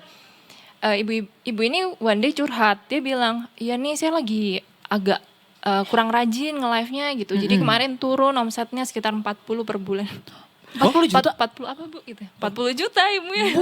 Iya, dari situ tuh kayak emang bener ya gitu, kayak affiliate itu emang sedahsyat itu. Dan kalau diperhatiin ya, yang nggak tahu tapi di timeline aku tuh sempat lewat juga ya beberapa artis bahkan yang dulu aku masih kecil tuh sekarang juga main affiliate, berarti kan Iya. memang ada something kan di situ. Benar. Gitu. Dan itu bisa menjadi sebuah instrumen investasi berarti? Kalau itu bukan instrumen investasi ya, Apa tuh tapi bilangnya? Strategi eh, investasi. untuk mendapatkan income Iya, kalau paham. itu. Set hustle lu. Benar. Untuk habis itu jadinya investasi. Iya, habis itu Betul. uangnya bisa Oh, diinvestasikan. betul, betul. Benar. Emang flow-nya adalah kita mencari penghasilan dulu gitu. Yes. Kalau misalnya emang masih muda, kurang pengalaman, ya kita meningkatkan value kita gitu atau Ya. skill supaya kita bisa dapat punya earning power yang tinggi Ya. gitu. Kalau Ya. misalnya kita aja gampang digantiin gitu ya di Ya. suatu company, ya kenapa Sulit. orang harus meng-hire kita? gitu kan. Benar, benar. Wah, Keren kan lu coba mantap besok. gua. Dibilang sambil live, El. Abis ini anak gue yang kembar, ayo kerja. Ya, ayo. Karena emang kebajuan teknologi iya sih pada akhirnya ya kita dulu pakai sosmed buat happy doang. Tapi Benar. sekarang buat sosmed bisa buat dapat duit juga dari situ. Iya, tapi kadang yang menjadi membuat orang seperti gue takut untuk mengambil resiko adalah kalau semua orang melakukan hal itu, siapa yang beli? Jangan salah, kita negara konsumtif. Jadi pembeli kita tuh banyak gitu dan kan barangnya macam-macam ya. Maksudnya kita harus misal barang yang sehari-hari pun dipakai. Terus kayak kosmetik, skincare yang tadinya cuman kebutuhan tersier sekarang jadi kebutuhan primer kan Betul juga. gitu. Ayo Kak, kita closing dulu, abis ini saya mau bikin konten.